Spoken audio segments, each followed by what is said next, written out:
तो last part में हमने यूना के कजिन और जीए के सगे बड़े भाई योंगहो को देखा, जो एसडब्ल्यू के फॉरेन बिजनेस को हैंडल करता है। उसकी बॉडीगार्ड से उसे एजेंट के बारे में पता चला कि वो एसडब्ल्यू में एक ट्रेनी बॉडीगार्ड है। एसडब्ल्यू को हाई स्कूलर पर डिपेंडेंट देख योंगहो को अच्छा नहीं लगा, लेकिन उसकी बॉडीगार्ड बताती है कि एजेंट काफी स्किल्ड है। उसने एजेंट की पास्ट अचीवमेंट्स बताई। उसके बाद उसने ये भी बताया कि यूना एजेंट को लाइक करती है। योंगहो को ये जानकर अच्छा नहीं लगा और इसके बाद वो यूना से मिलने पहुंच जाता है। यूना उसे अचानक वहां देख सहम गई और सुकजू ने एजेंट को बताया कि योंगहो ही एक ऐसा व्यक्ति है जिससे यूना सबसे ज्यादा डरती है। आगे हम देखते हैं यूना और योंगहो लंच करने आ चुके हैं, लेकिन यूना कुछ भी नहीं खा रही थी। जब योंगहो ने इसका रीजन पूछा तो वो बताती है कि उसके पेट में दर्द है, जिस पर योंगहो ने कहा कि उसे यहाँ आने से पहले अपने पर्सनल डॉक्टर से चेकअप करवा लेना चाहिए था। इसके बाद वो कहता है कि उसने ऐसा सुना लुइस रिसेंटली कोरिया आया था। उसने आगे ये भी कहा कि वो श्योर है लुइस के यहाँ आने का असली गोल उसकी और यूना की एंगेजमेंट की बात को आगे बढ़ाने का था। यूना चौंक गई और उसने योंगहो से पूछा कि वो ये सब कैसे जानता है, जिस पर उसने हंसते हुए जवाब दिया कि वो तो जानेगा ही, क्योंकि असल में ये उसी का ही सजेशन था। यूना को ये जानकर हैरानी हुई, लेकिन योंगहो आगे कहता है कि उसने लुइस को एंगेजमेंट का ऑफर सजेस्ट किया था क्योंकि उसे ऐसा लगा कि उन दोनों के भविष्य के लिए अच्छा रहेगा। मगर यूना सोचने लगी कि उससे बिना पूछे आखिर योंगहो ने ये डिसीजन क्यों लिया। योंगहो आगे बताता है कि उसने तो सोचा था एंगेजमेंट में कोई प्रॉब्लम नहीं होगी, लेकिन उसे अंदाजा भी नहीं था कि लुइस यूना को रिजेक्ट कर देगा। यूना ये सुनकर हैरान रह गई, क्योंकि असल में उसने लुइस का ऑफर रिफ्यूज किया था। मतलब लुइस ने झूठ बोला ताकि यूना किसी प्रॉब्लम में ना फंसे और उसे एंगेजमेंट के लिए फोर्स ना किया जाए। अब योंगहो ने यूना से कहा कि जब ऐसी सिचुएशन क्रिएट हो ही चुकी है तो बेहतर यही होगा कि वो उसके साथ अब्रॉड चले। वहाँ वो अपनी स्टडीज कंटिन्यू कर सकती है और जब तक उसकी पढ़ाई पूरी होगी तब तक वो उसके लिए एक अच्छा लड़का ढूंढ लेगा। योंगहो ने सारी तैयारियां पहले ही कर ली हैं, तो अब बस 1 महीने बाद यूना को उसके साथ चलना है। यूना घबरा गई क्योंकि योंगहो दोबारा उसकी लाइफ को कंट्रोल करने की कोशिश कर रहा था, मगर वो डरते डरते कहती है कि वो अब्रॉड नहीं जाना चाहती। ये सुनते ही योंगहो उसे घूरने लगा और उसने कहा कि आज ऐसा पहली बार हुआ है जब यूना ने उसके डिसीजन से डिसएग्री किया था। उसने सीधे यूना से पूछ लिया कि क्या उसके बिहेवियर में ये चेंजेस उस ट्रेनी बॉडीगार्ड की वजह से हुए हैं। यूना ये सुनकर शॉक्ड हो गई, लेकिन योंगहो ने कहा कि घबराने की जरूरत नहीं है, क्योंकि इस एज में ये अट्रैक्शन फील करना नॉर्मल है। पर इसके बाद वो सीरियस टोन में कहता है कि ये सब एक लिमिट तक ही सही है। इस रिलेशनशिप का कोई फ्यूचर नहीं है, क्योंकि इससे उसे और एजेंट दोनों को ही कोई बेनिफिट नहीं होगा। यूना डर गई, क्योंकि असल में योंगहो उसे धमकाकर ये समझा रहा था कि अगर उसने उसकी बात नहीं मानी तो इससे एजेंट को फ्यूचर में प्रॉब्लम्स होंगी। तभी जीए वहाँ आ गई और उसने योंगहो से पूछा कि वो अपनी सगी बहन से ज्यादा ध्यान अपनी कजन पर क्यों दे रहा है। इसके बाद उसने यूना से कहा कि वो अपने बड़े भाई से अकेले में बात करना चाहती है, क्योंकि वो काफी समय बाद मिले हैं। यूना वहाँ से चली गई। इसके बाद योंगहो ने जीए से पूछा कि वो यहाँ क्यों आई है। जीए ने हंसते हुए जवाब दिया कि वो तो बस उससे मिलने आई थी, लेकिन योंगहो पूछता है कि क्या उसके पास इतना रिलैक्स करने का टाइम है। नए बिजनेसेस की प्रोग्रेस स्लो हो चुकी है और साथ ही में उसने एक ऐसी फैमिली में शादी करने का डिसीजन लिया है जो उनके स्टैंडर्ड की नहीं है। जीए ने कहा कि बिजनेस ग्रो करने में टाइम लगता है, और रही बात उसके फियांसे लेफ्टिनेंट कैंग की, तो वो एक अच्छे परिवार से हैं। इसी के साथ वो जब भी अपने फियांसे से मिलती है उसकी नजरों में उनके लिए रिस्पेक्ट और बढ़ जाती है। लेकिन योंगहो सोचने लगा कि केवल उसके कह देने से ये साबित नहीं हो जाता कि वो लेफ्टिनेंट कैंग की फैमिली को लाइक करती है। सच तो ये है कि उसने ये डिसीजन असल में इसीलिए लिया क्योंकि वो ग्रैंडपा का विश्वास जीतना चाहती थी। इधर होटल से बाहर आते ही यूना चौंक गई, क्योंकि सुकजू और एजेंट अभी तक उसका वेट कर रहे थे। वो सभी घर के लिए निकल गए, लेकिन सुकजू और एजेंट नोटिस करते हैं कि यूना कुछ उदास है। जब वो होटल के बाहर यूना का वेट कर रहे थे, तब सुकजू ने एजेंट को बताया था कि यूना के बचपन से ही योंगहो ने उसकी देखभाल की है, लेकिन उसने कभी भी एक कजन की तरह उसे ट्रीट नहीं किया, बल्कि हर बार उसकी लाइफ को मैनिपुलेट करने की कोशिश की है। जब तक यूना के डैड जीवित थे तब तक सिचुएशन कंट्रोल में थी, लेकिन उनके गुजर जाने के बाद ये मैनिपुलेशन बहुत ज्यादा बढ़ चुका है। यहाँ तक कि यूना, जो एक स्टूडेंट एक्सचेंज प्रोग्राम के कारण रिसेंटली अमेरिका गई थी, वो भी योंगहो की वजह से ही हुआ था। जब एजेंट ने इस मैनिपुलेशन का रीजन पूछा तो सुकजू ने बताया कि उसे लगता है शायद योंगहो यूना के कंपनी शेयर्स एक्वायर करना चाहता है। वो शुरू से ही यूना को अपनी साइड करना चाहता था, लेकिन उसके पेरेंट्स की डेथ के बाद से ही वो उसे मैनिपुलेट करने लगा, क्योंकि यूना को यूज कर वो जी और बाकी एग्जीक्यूटिव्स को बिजनेस बैटल में डिफीट करने की कोशिश कर रहा है। इधर यूना घर वापस लौटते समय एजेंट और सुकजू से कन्वीनियंस स्टोर चलने को कहती है, क्योंकि उन्होंने डिनर नहीं किया था। सुकजू ने कहा कि वो तो योंगहो के साथ डिनर कर चुकी होगी, लेकिन यूना ने बताया कि उस समय उसके पेट में दर्द हो रहा था, तो इसीलिए उसने कुछ भी नहीं खाया है। इसके बाद वो सभी कन्वीनियंस स्टोर नूडल्स खाने आ जाते हैं, लेकिन कुछ छुपकर उन तीनों पर नजर रख रहा था। ये योंगहो की बॉडीगार्ड थी, जो उसे तुरंत इन्फॉर्म कर बताती है कि यूना इस वक्त सुकजू और एजेंट के साथ है।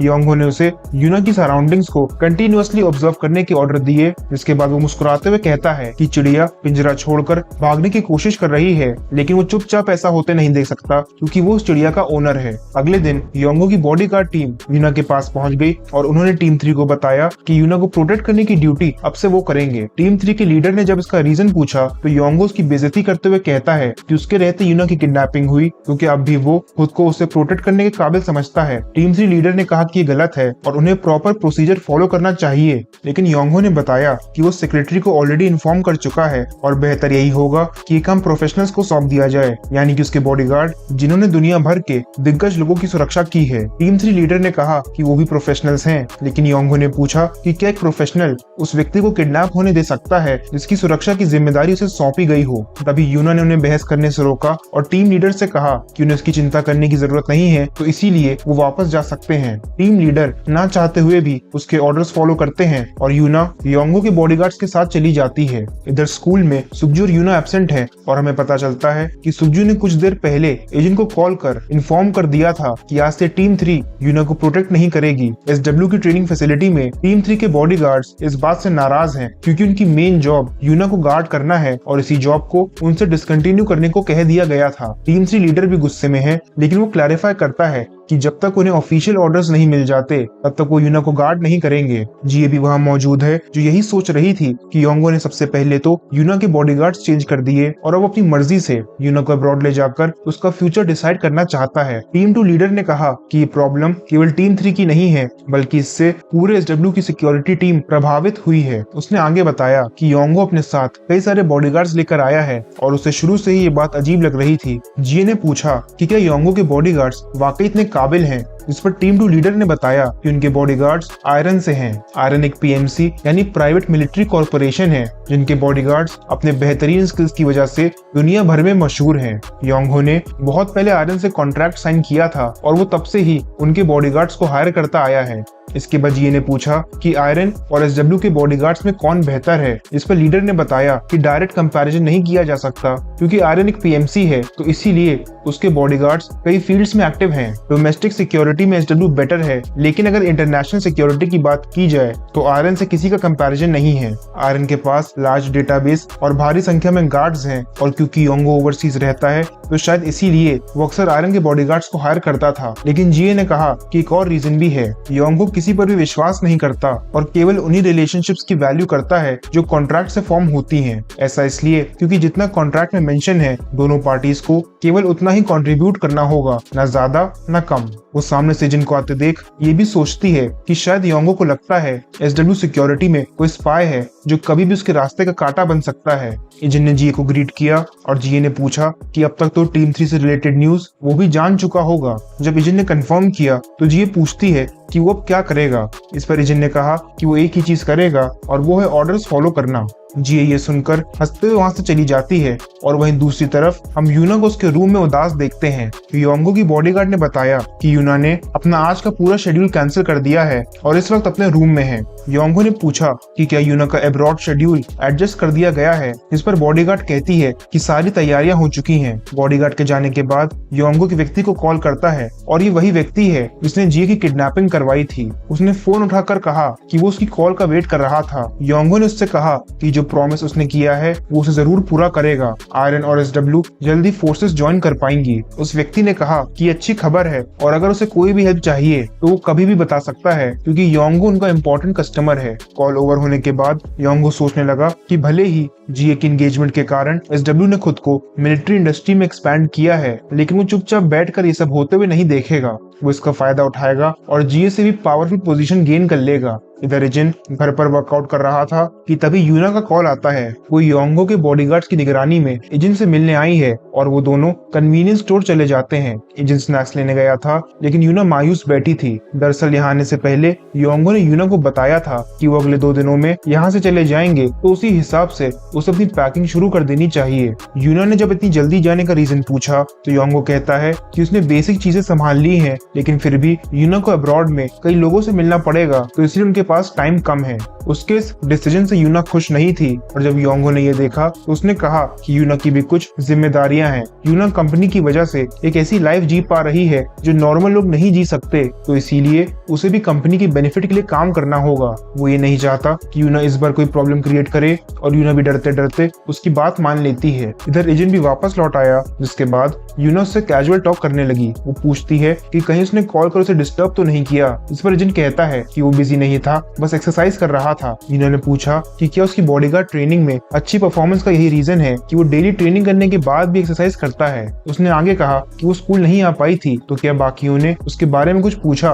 एजेंट ने बताया कि सब यही जानना चाहते थे आखिर वो स्कूल क्यों नहीं आई। इसके बाद यूना ने एजेंट को बताया कि वो सीक्रेटली प्रैक्टिस कर अपने गेमिंग स्किल्स को इम्प्रूव कर रही है ताकि कोई भी उसके गेमिंग स्किल्स का मजाक ना उड़ा पाए। उसने एजेंट से ये बात सीक्रेट रखने को कहा, जिसके बाद वो काफी देर तक बातें करते रहते हैं। तभी बॉडीगार्ड ने कहा कि हमें चलना चाहिए। इसके बाद यूना ने रिवील किया कि वो अब्रॉड जा रही है। वो बस यही बताने यहाँ आई थी और अब से वो स्कूल भी नहीं आ पाएगी। वो मुस्कुराकर इतनी मायूसी छुपा रही थी, लेकिन एजेंट सब समझ चुका था। इसके बाद यूना घर वापस लौट आई, जहाँ सुखजू उसका इंतजार कर रहा था। सुखजू को भी खबर मिल चुकी थी कि यूना अब्रॉड जा रही है और यूना ने उससे माफी मांगते हुए कहा कि वो उसे बताने ही वाली थी, लेकिन तभी सुखजू कहता है कि इस बार वो उसके साथ नहीं जा पाएगा। सुखजू यूना का पर्सनल बॉडीगार्ड है जो हमेशा से ही उसके साथ रहा था, लेकिन उसने बताया योंगहो ने ऐसी सिचुएशन क्रिएट की है जिसकी वजह से यूना को अकेले ही जाना पड़ेगा। यूना ये सुनकर दुखी हो गई और सुखजू ने पूछा कि क्या उसका जाना वाकई जरूरी है। यूना ने कहा कि वो जवाब पहले से ही जानता है। अगर यूना ने योंगहो की बात नहीं मानी तो उन सभी की लाइफ डिस्ट्रॉय कर देगा जो भी उसके करीब है। मगर सुखजू ने पूछा कि इस बारे में वो क्या सोचती है। अभी तक वो जहाँ पर भी रहकर आए हैं, सुखजू ने से बेटर कंडीशन कहीं नहीं देखी थी। यूना बहुत हंसी, उसने खूब बातें भी की और नए दोस्तों के साथ उसे बहुत मजा आया। वो पहली बार खुश नजर आ रही थी। इस पर यूना ने कहा कि इसीलिए तो वो जाना चाहती है। ये सच है कि उसने अपनी लाइफ का अब तक का सबसे बेस्ट टाइम यहाँ पर जिया, क्योंकि वो इतनी ज्यादा कंफर्टेबल कभी भी नहीं थी, लेकिन उसे जाना ही पड़ेगा क्योंकि वो नहीं चाहती उसके कारण उसके दोस्त किसी मुसीबत में पड़े। इधर प्रेसिडेंट को भी इन्फॉर्म कर दिया गया और योंगहो ने बताया कि इस बार वो परमानेंटली अब्रॉड सेटल हो जाएंगे क्योंकि यूना बड़ी हो चुकी है। ये कहकर उनके ऑफिस से बाहर आ गया, जहाँ उसने एजेंट को देखा जो प्रेसिडेंट से मिलने जा रहा था। योंगहो ने उसे इग्नोर तो किया, लेकिन टॉन्ट करते हुए ये भी कहा कि प्रेसिडेंट उससे बिल्कुल अलग है क्योंकि वो ऐसे लोगों से मिलना पसंद करते हैं जो उनके स्टैंडर्ड के नहीं है। एजेंट ने इग्नोर किया, जिसके बाद वो प्रेसिडेंट से मिलने आ जाता है। प्रेसिडेंट ने उससे पूछा कि कल जब वो यूना से मिला था तब वो कैसी थी। एजेंट ने कहा कि उसे देख ऐसा लग रहा था जैसे उसे उसकी फैमिली की जरूरत है। प्रेसिडेंट इससे दुखी हो गए और उन्होंने बताया एसडब्ल्यू के पास बहुत से लोगों की रिस्पॉन्सिबिलिटी है। अगर एसडब्ल्यू में कुछ भी गलत होता है तो इसका इम्पैक्ट कई लोगों की लाइफ पर पड़ता है और क्योंकि एसडब्ल्यू प्रेसिडेंट के कंट्रोल में है तो इसीलिए वो केवल अपनी फैमिली के बारे में नहीं सोच सकते हैं। अगर उनके किसी खास व्यक्ति को फेवर करने से एसडब्ल्यू अनस्टेबल हो गया तो इसका असर उन पर होगा जो पावरलेस हैं। मगर एजेंट ने कहा कि यूना तो उनकी फैमिली और ग्रैंड डॉटर है। प्रेसिडेंट चुपचाप सुन रहे थे। इसके बाद एजेंट ने बताया कि एक लंबा समय बैटलफील्ड में गुजारने के बाद जब वो बिना मेमोरीज के इस कंट्री में आया तब उसके ग्रैंडपा ने रोते हुए उसे गले लगाया था। तब एजेंट जिसके पास कोई मेमोरीज नहीं थी, उसने भी फैमिली का थोड़ा बहुत मतलब समझ लिया था। ये सुनकर प्रेसिडेंट बहुत शॉक्ड हो जाते हैं और एजेंट की कही हुई बातों पर विचार करने लगते हैं। लेकिन दूसरी तरफ बॉडीगार्ड ने योंगहो को बताया कि यूना पिछले 2 दिनों से अपने रूम से बाहर नहीं निकली है। योंगहो ने पूछा कि क्या इस बीच उसकी एजेंट से मुलाकात हुई, जिस पर बॉडीगार्ड ने बताया कि ऐसा नहीं हुआ है। योंगहो ये जानकर खुश हुआ कि फाइनली उसकी बातें यूना को समझ आ गईं। लेकिन इधर रूम में यूना अपने फ्रेंड्स की चैट रीड कर खुश हो रही थी क्योंकि वो उसे जल्दी स्कूल आने के लिए कह रहे थे। उन्होंने उसका मजाक भी उड़ाया, लेकिन यूना रिप्लाई करते करते रुक जाती है क्योंकि सबका अब कोई मतलब नहीं था। अगले दिन योंगहो यूना को लेने के लिए निकल चुका है और कार में उसकी बॉडीगार्ड बताती है कि एक ग्रुप जिससे कुछ दिन पहले ही मीटिंग अरेंज हुई थी वो यूना से मिलना चाहते हैं। योंगहो ने कहा कि अब्रॉड पहुंचते ही यूना उनसे मिलेगी और वो खुश है क्योंकि सब कुछ उसके प्लान्स के अकॉर्डिंग हो रहा था। वो असल में यूना को एक अच्छा शिकार मानता है और उसे यूज कर अपना बिजनेस ग्रो करना चाहता था। एसडब्ल्यू जो वर्ल्ड की पावरफुल ऑर्गेनाइजेशंस में से एक है, कोई भी उससे ब्लड रिलेशन फॉर्म कर अपना बिजनेस एक्सपैंड करना चाहेगा। इसी वजह से अब योंगहो को यूना के लिए बस उस व्यक्ति की तलाश करनी है जो उन्हें बेस्ट कंडीशंस ऑफर करेगा। ये मैरिज नहीं बल्कि ट्रांजैक्शन होगी जिससे योंगहो पावरफुल बनेगा। इससे वो अपने एनिमीज को आसानी से रास्ते से हटा सकता है, जिसके बाद एसडब्ल्यू उसका होगा। यूना की भी पैकिंग कंप्लीट हो चुकी थी, लेकिन तभी एजेंट वहां पहुंच जाता है। बॉडीगार्ड ने उसे आगे जाने से रोका और जब यूना उससे मिलने जाने लगी तो उसे भी ब्लॉक कर दिया गया। यूना को समझ नहीं आया कि बॉडीगार्ड्स ऐसे बिहेव क्यों कर रहे हैं, लेकिन तभी योंगो की बॉडीगार्ड उसे कार में बैठने को कहती है, मगर यूना इजिन से बात करना चाहती थी। तभी इजिन ने चिल्लाते हुए यूना से पूछा कि वो क्या चाहती है। यूना सोचने लगी, लेकिन योंगो ने इजिन से कहा कि आखिर वो किसके ऑर्डर्स पर यहाँ आया है, मगर इजिन उसे पूरी तरह इग्नोर कर रहा था। यूना घबरा गई, लेकिन इजिन ने उससे कहा कि वो बाकी लोगों के बारे में ना सोचे और बस इतना बताए कि वो असल में क्या चाहती है। यूना अपने दोस्तों के साथ बिताए सभी मूवमेंट्स को याद करने लगी और उसने फाइनली हिम्मत करते हुए कहा कि वो अब्रॉड नहीं जाना चाहती है। ये सुनते ही इजिन ने कहा कि बस इतना काफी है। योंगो, जो इससे खुश नहीं था, उसने यूना को कार में बैठने के लिए कहा और साथ ही में अपनी बॉडीगार्ड से इजिन को वहां से हटाने के ऑर्डर्स दिए। अब जैसे ही एक बॉडीगार्ड ने इजिन को पकड़ने की कोशिश की, उसने उसका हाथ पकड़ उसे पीछे ढकेल दिया। इसके बाद वो उसे किक कर वही पटक देता है। इसके बाद वो यूना की तरफ बढ़ने लगा, लेकिन दो और बॉडीगार्ड्स इजिन पर अटैक करते हैं। इजिन ने उनका सामना कर उन्हें भी डिफीट किया और वहां मौजूद सभी लोग ये देखकर हैरान रह जाते हैं। यूना भी डर गई और उसने जब इजिन से ये सब करने का रीजन पूछा तो उसने जवाब दिया कि वो बस अपनी ड्यूटी कर रहा है जो उसे प्रोटेक्ट करने की है। लेकिन यूना कहती है कि अगर वो ऐसा करेगा तो योंगो उसे नहीं छोड़ेगा। वो जानती है कि इजिन अपनी फैमिली से कितना प्यार करता है, लेकिन योंगो इजिन से बदला लेने के लिए उसकी फैमिली तक भी पहुंच जाएगा। इजिन ने कहा कि उसे चिंता करने की जरूरत नहीं है। इसके बाद योंगो इजिन से कहता है कि भले ही वो यंग है, लेकिन फिर भी उसे ऐसा कुछ नहीं करना चाहिए जिसे इग्नोर करना इम्पॉसिबल हो। मगर जब इजिन सामने से नहीं हटा तो योंगो के सभी बॉडीगार्ड्स उस पर अटैक करने बढ़ते हैं। मगर आश्चर्य की बात ये है, वो सभी अचानक रुक जाते हैं। हम देखते हैं SW के बॉडीगार्ड्स वहां पहुंच चुके हैं जो योंगो के बॉडीगार्ड्स का सामना करने को तैयार थे। सुकजू और टीम 3 का लीडर भी प्रेजेंट है, लेकिन उन्हें देख योंगो गुस्से में पूछता है कि वो सब यहाँ क्यों आए हैं। इस पर टीम 3 लीडर ने बताया कि वो सभी अपनी ड्यूटीज कर रहे हैं। योंगो फोर्सफुली यूना को ले जाना चाहता है और इसीलिए टीम 3 उसे रोक यूना को प्रोटेक्ट कर रही है। योंगो ने लीडर से पूछा कि क्या वो अपने एक्शंस और वर्ड्स की रिस्पॉन्सिबिलिटी लेने को तैयार है, क्योंकि जो कुछ भी वो अब करेगा उसका इम्पैक्ट केवल उस पर ही नहीं बल्कि पूरी टीम 3 पर होगा। लीडर चुप हो गया, लेकिन बाकी टीम 3 के बॉडीगार्ड्स कहते हैं कि वो आउटकम के लिए तैयार हैं। अब क्योंकि सिचुएशन बिगड़ रही थी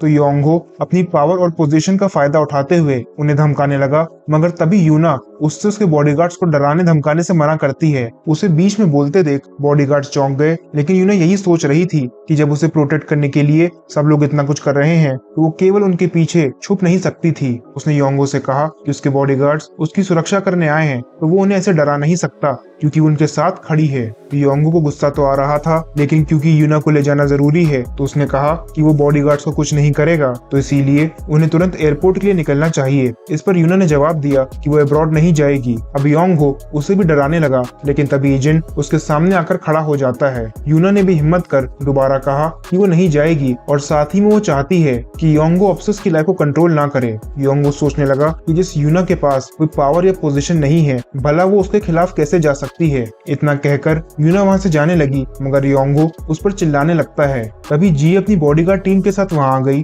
और उसने योंगो से पूछा कि वो यूना पर क्यों चिल्ला रहा है। जब वो जाने से इनकार कर चुकी है तो क्या इतनी सी बात उसे समझ नहीं आ रही थी। योंगो ने जी से इस मैटर में इंटरफेयर करने को मना किया, लेकिन वो आगे पूछती है कि क्या यूना बच्ची है जो अपने डिसीजंस लेना नहीं जानती और बिना उसकी मर्जी जाने उसने उसे अब्रॉड ले जाने का डिसीजन कैसे लिया। योंगो जी से पूछता है कि जब आज तक उसने यूना के मैटर में इंटरफेयर नहीं किया तो फिर अचानक ऐसा करने का क्या रीजन है। जी ने बताया कि उसे योंगो का यूना को अपने मतलब के लिए इस्तेमाल करना अच्छा नहीं लगा, क्योंकि यूना उसके असली मोटिव से अनजान थी। योंगो से घूरने लगा और जी ने कहा बिजनेस में उसे डिफीट करने के लिए यूना को इन्वॉल्व करने की जरूरत नहीं है। तभी यूना के पास SW प्रेसिडेंट का कॉल आया और प्रेसिडेंट के इन्वॉल्वमेंट से जी और योंगो दोनों चौंक जाते हैं। प्रेसिडेंट ने यूना से उसकी इच्छा पूछी और उसने उन्हें बताया कि वो यहीं रहना चाहती है। साथ ही में वो बिजनेस मैनेजमेंट से हटकर कुछ अलग करना चाहती थी। उसे पता है वो इतनी स्किल्ड नहीं है कि बिजनेस संभाल सके, तो इसीलिए वो अपने पैशन को ढूंढना चाहती थी। प्रेसिडेंट ने उसकी बात मान ली और कहा कि वो जो चाहे कर सकती है। ये सुनकर यूना रोने लगी और तभी योंगो के पास प्रेसिडेंट का कॉल आता है। उन्होंने उसे साफ शब्दों में समझा दिया कि वो अब से यूना की लाइफ के डिसीजन नहीं लेगा, वो अपने ग्रैंडपा होने का फर्ज निभाएंगे और आज से यूना की जिम्मेदारी वो लेते हैं। योंगो गुस्से में होने के बावजूद भी कुछ नहीं कर पाया। इसके बाद वो चुपचाप वहां से चला जाता है। इधर यूना जो बहुत खुश थी सुकजी और इजिन से, स्कूल चलने के लिए कहती है। वहीं दूसरी तरफ सेक्रेटरी प्रेसिडेंट को देख पूछते हैं कि आज वो इतने थके हुए क्यों लग रहे हैं। इस पर प्रेसिडेंट ने कहा कि जितना उन्होंने सोचा था ग्रैंडपा की जॉब उससे ज्यादा एग्जॉस्टिंग है। इधर योंगो ने उसी व्यक्ति को कॉल कर बताया कि उनके प्लान्स में कुछ प्रॉब्लम्स आ गई हैं, तो इसीलिए प्लान्स डिले करने पड़ेंगे। उस व्यक्ति ने कहा कि बिजनेस में तो ये सब चलता रहता है, साथ ही में अगर उससे कोई हेल्प चाहिए तो वो उन्हें जरूर बताए, क्योंकि वो किसी भी समय अपने पार्टनर की हेल्प करने के लिए तैयार रहते हैं। आगे हम देखते हैं योंगो अब्रॉड पहुंच चुका है और वो यही सोच रहा था कि आखिर यूना ने उसे बैकस्टैप करने की हिम्मत कैसे की। यूना जो एसडब्ल्यू के शेयर्स होल्ड करती है, अगर वो उससे ले लिए जाएं तो भला उसका क्या ही स्टैंडर्ड है। मगर उसे जीए की इन्वॉल्वमेंट का रीजन समझ नहीं आ रहा था, क्योंकि वो भी यूना को हेट करती है। तभी उसकी बॉडीगार्ड उसे वो इन्फॉर्मेशन बताने आ गई जो उसने उसे इन्वेस्टिगेट करने के लिए कहा था। बॉडीगार्ड बताती है कि जीए और यूना के रिलेशंस इतने भी बुरे नहीं हैं और एसडब्ल्यू में अक्सर जीए को यूना की देखभाल करते देखा गया है। वो यूना की केयर करती है, मगर योंगो को ये सुनकर झटका लगा, क्योंकि उसे समझ आ गया था कि जीए असल में यूना का फेवर कर उसे बिजनेस में डिफीट करना चाहती है। उसने दोबारा उसी व्यक्ति को कॉल किया और पूछा कि क्या उसे उसकी हेल्प मिल सकती है। जब उस व्यक्ति ने अग्री किया तो योंगो उसे बताता है कि उसकी छोटी बहन जीए उसके रास्ते का कांटा बन चुकी है। वो व्यक्ति समझ गया और उसने कहा कि उसका काम हो जाएगा। लेकिन कॉल ओवर होने के बाद उसने एक बहुत हैरान करने वाली बात कही। उसने कहा कि वो कैम को कांटेक्ट करेगा। उसका बॉडीगार्ड उसे बताता है कि कैम से जुड़ी जो अफवाहें फैली हैं अभी तक उन्हें सॉल्व नहीं किया गया है। लेकिन उस व्यक्ति ने कहा कि कैंप अपना काम करता रहेगा, लेकिन इसका मतलब ये नहीं कि कैंप उनके ऑर्डर्स फॉलो नहीं करेगा। यानी कि ये व्यक्ति कोई सुपीरियर है जो कैंप को ऑर्डर्स देने में सक्षम था। इधर यूना स्कूल वापस ज्वाइन कर चुकी थी, मगर उसे स्कूल से ज्यादा पीसी कैफे जाने में इंटरेस्ट है, क्योंकि अपने गेमिंग स्किल्स सबको दिखाना चाहती है। किसी को भी उसके अचानक गेमिंग में इंटरेस्ट का रीजन समझ नहीं आया, लेकिन इजिन को क्लास में एब्सेंट देख यूना उसके स्कूल लाने का रीजन पूछती है। इस पर सुखजू ने बताया कि आज इजिन टीम 2 के साथ ड्यूटी कर रहा है। रात में इजिन अपनी ड्यूटी पूरी करने के बाद टीम 2 के साथ वापस लौट रहा था कि तभी उसे किसी का मैसेज आता है, मगर ड्यूटी पर होने की वजह से वो फोन चेक नहीं कर रहा था, तो इसीलिए जी ने उसे मैसेज इग्नोर करने से मना किया, क्योंकि ये अर्जेंट हो सकता था। इजिन ने फोन चेक किया और ये मैसेज डायुन का था, जो उससे डिनर के बारे में पूछ रही थी। मैसेज पढ़ने के बाद इजिन मुस्कुराने लगा और जी समझ गई कि जरूर उसकी फैमिली का मैसेज है। इसके बाद जी ने इजिन से पूछा कि क्या वो कल फ्री है, क्योंकि उसे डिनर पर जाना है। लेकिन जब इजिन बहाने बनाने लगा तो जी रिवील करती है कि कल लेफ्टिनेंट कैंग आने वाले हैं, तो इसीलिए उसे साथ ले जाना चाहती थी। और लेफ्टिनेंट का नाम सुनते ही इजिन भी तुरंत राजी हो जाता है। घर पहुंचने के बाद इजिन एक दूसरे फोन को स्विच ऑन करता है। उसके कॉमरेड्स ने उससे कहा था कि अगर वो कभी भी उनसे बात करना चाहे तो हफ्ते में एक बार 9 बजे करीब बस 1 मिनट के लिए इस फोन को स्विच ऑन कर ले। जैसे उसने फोन स्विच ऑन किया, 1 मिनट के अंदर ही उसे कॉल आ जाता है। उसे 006 ने कॉल किया है और उसने बताया कि वो उसे कुछ इन्फॉर्मेशन देना चाहता है। उसने जिनसे कहा कि ये तो उसे पता ही होगा कि कैम को ऑर्डर्स कहीं और से मिल रहे हैं। 032 के पकड़े जाने के बाद कैम के एक्शंस पर गौर किया जाए तो ये पता चलता है कि वो लोग कैम को इन्वेस्टिगेट कर रहे हैं, क्योंकि इसीलिए तो 032 पकड़ा गया था। उसे लगा था कि उसे मैड डॉग से ऑर्डर्स मिले हैं, लेकिन ऐसा नहीं था। अब इस सिचुएशन को हम थोड़ा समझते हैं। 032 जब इजिन को मारने आया था तो वो कैम के ऑर्डर्स पर नहीं बल्कि किसी और के ऑर्डर्स पर आया था। इसीलिए जब वो इजिन को मार नहीं पाया और वापस लौटा तो उसके कैंप पहुंचने से पहले ही उसे पकड़ लिया गया था। यहाँ तक कि जिन मर्सनरीज ने उसे पकड़ा वो भी कैंप से नहीं थे, और ये बात अब सेंस बनाती है, क्योंकि तभी तो 004 032 को बचाने आया था। 006 आगे इजिन से कहता है कि शायद कैंप सुपीरियर से इजिन के जीवित होने का सच छुपा रहा है। पास्ट में इजिन को एलिमिनेट करने के बाद कैंप लगभग तबाह हो गया था, लेकिन उन्होंने रिपोर्ट में ये बताया इजिन को एलिमिनेट इसीलिए किया गया क्योंकि उसने कैंप को डिस्ट्रॉय किया था। लेकिन असल में ऐसा कुछ भी नहीं हुआ था, क्योंकि इजिन जिंदा है। उसने आगे कहा कि अगर मैड डॉग के पर्सपेक्टिव से सोचें तो कैंप का इंचार्ज इजिन की जीवित होने वाली बात को सीक्रेट रखना चाहेगा, और शायद इसीलिए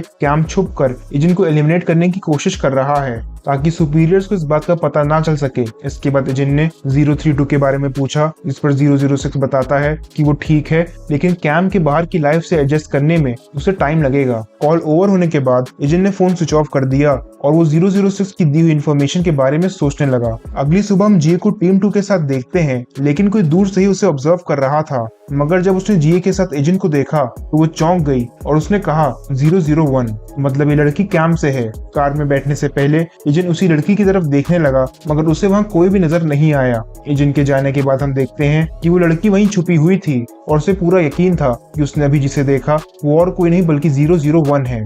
इधर दूसरी तरफ कैंप में मैड डॉग के पास एक कॉल आया और उसने पूछा कि 005 या मिशन ओवर हो चुका है। मैड डॉग जिससे बात कर रहा था ये वही लड़की थी जिसके बारे में अब हम ये जान चुके हैं कि ये भी एक नंबर्ड मर्सनरी 005 है। उसने बताया कि वो लोकेशन पर पहुंच चुकी है और टारगेट भी कंफर्म कर लिया है। मैड डॉग ने उसके कॉल करने का रीजन पूछा। इस पर 005 ने कहा कि वो कुछ जानना चाहती है। मैड डॉग को यह अजीब लगा क्योंकि आज से पहले कभी भी मिशन के बीच में 005 ने कॉल कर कोई सवाल नहीं पूछा था। तभी 005 ने कहा कि वो 001 की डेथ के बारे में जानना चाहती है। मैड डॉग ने बताया कि जिस एरिया में 001 छुपा था उस पूरे एरिया को एक्सप्लोसिव से उड़ा दिया गया था। 005 ने पूछा कि क्या डेड बॉडी को कंफर्म किया गया था। इस पर मैड डॉग झूठ बोलता है कि उसने कंफर्म किया था, लेकिन उसने कहा कि वो अचानक इस सब के बारे में क्यों बात कर रही है। इस पर 005 कहती है कि 001 को अपने हाथों से ना मार पाने का उसे रिग्रेट है। साथ ही में उसने ये भी सुना कि रिसेंटली 006 और 032 भी मारे गए थे।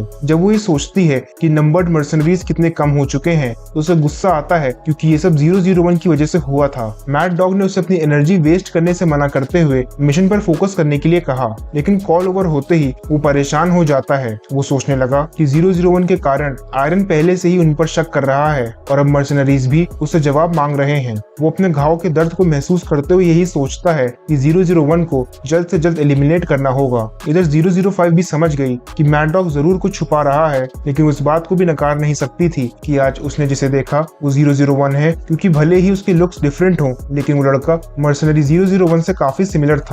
आगे हम एजेंट और जियो को देखते हैं जो लेफ्टिनेंट कैंग के साथ डिनर करने पहुंच चुके थे। कैंग ने जियो से पूछा कि क्या एजेंट बॉडीगार्ड जॉब से एडजस्ट कर पाया है, जिस पर उसने जवाब दिया कि एडजस्ट नहीं बल्कि वो तो एक्सेल कर रहा है और सभी टीम मेंबर्स उसे बेहद पसंद करते हैं। कैंग ने कहा कि ये तो होना ही था क्योंकि एजेंट केवल लेडीज में ही नहीं बल्कि मेन में भी पॉपुलर है। कैंग को इतना फ्रीली बात करते देख जियो सोचने लगी कि एजेंट के सामने उनकी पर्सनालिटी पूरी तरह चेंज हो जाती है, क्योंकि जब भी वो और जियो साथ होते हैं तो लेफ्टिनेंट कभी भी इतनी बात नहीं कर पाते थे। जियो को याद है कि पास्ट में कैंग ने उससे एजेंट का ध्यान रखने को कहा था। जब जियो ने उनसे पूछा कि वो एजेंट से कैसे मिले तो लेफ्टिनेंट ब्लैंक हो जाते हैं। उन्होंने बताया कि जब वो ओवरसीज गए थे तब उनकी एजेंट ने काफी हेल्प की थी। एजेंट उस वक्त 16 साल का था और उनकी हेल्प करने की वजह से ही एजेंट उनकी स्क्वाड से भी मिल पाया था। जियो समझ गई कि लेफ्टिनेंट झूठ बोल रहे हैं क्योंकि वो ये सब ऐसे बता रहे थे जैसे किसी ने उनसे बुक का चैप्टर रीड करने को कह दिया हो। तभी जियो एक कॉल अटेंड करने बाहर चली जाती है। जिसके बाद लेफ्टिनेंट ने एजेंट से पूछा कि उनकी एक्टिंग उसे कैसी लगी।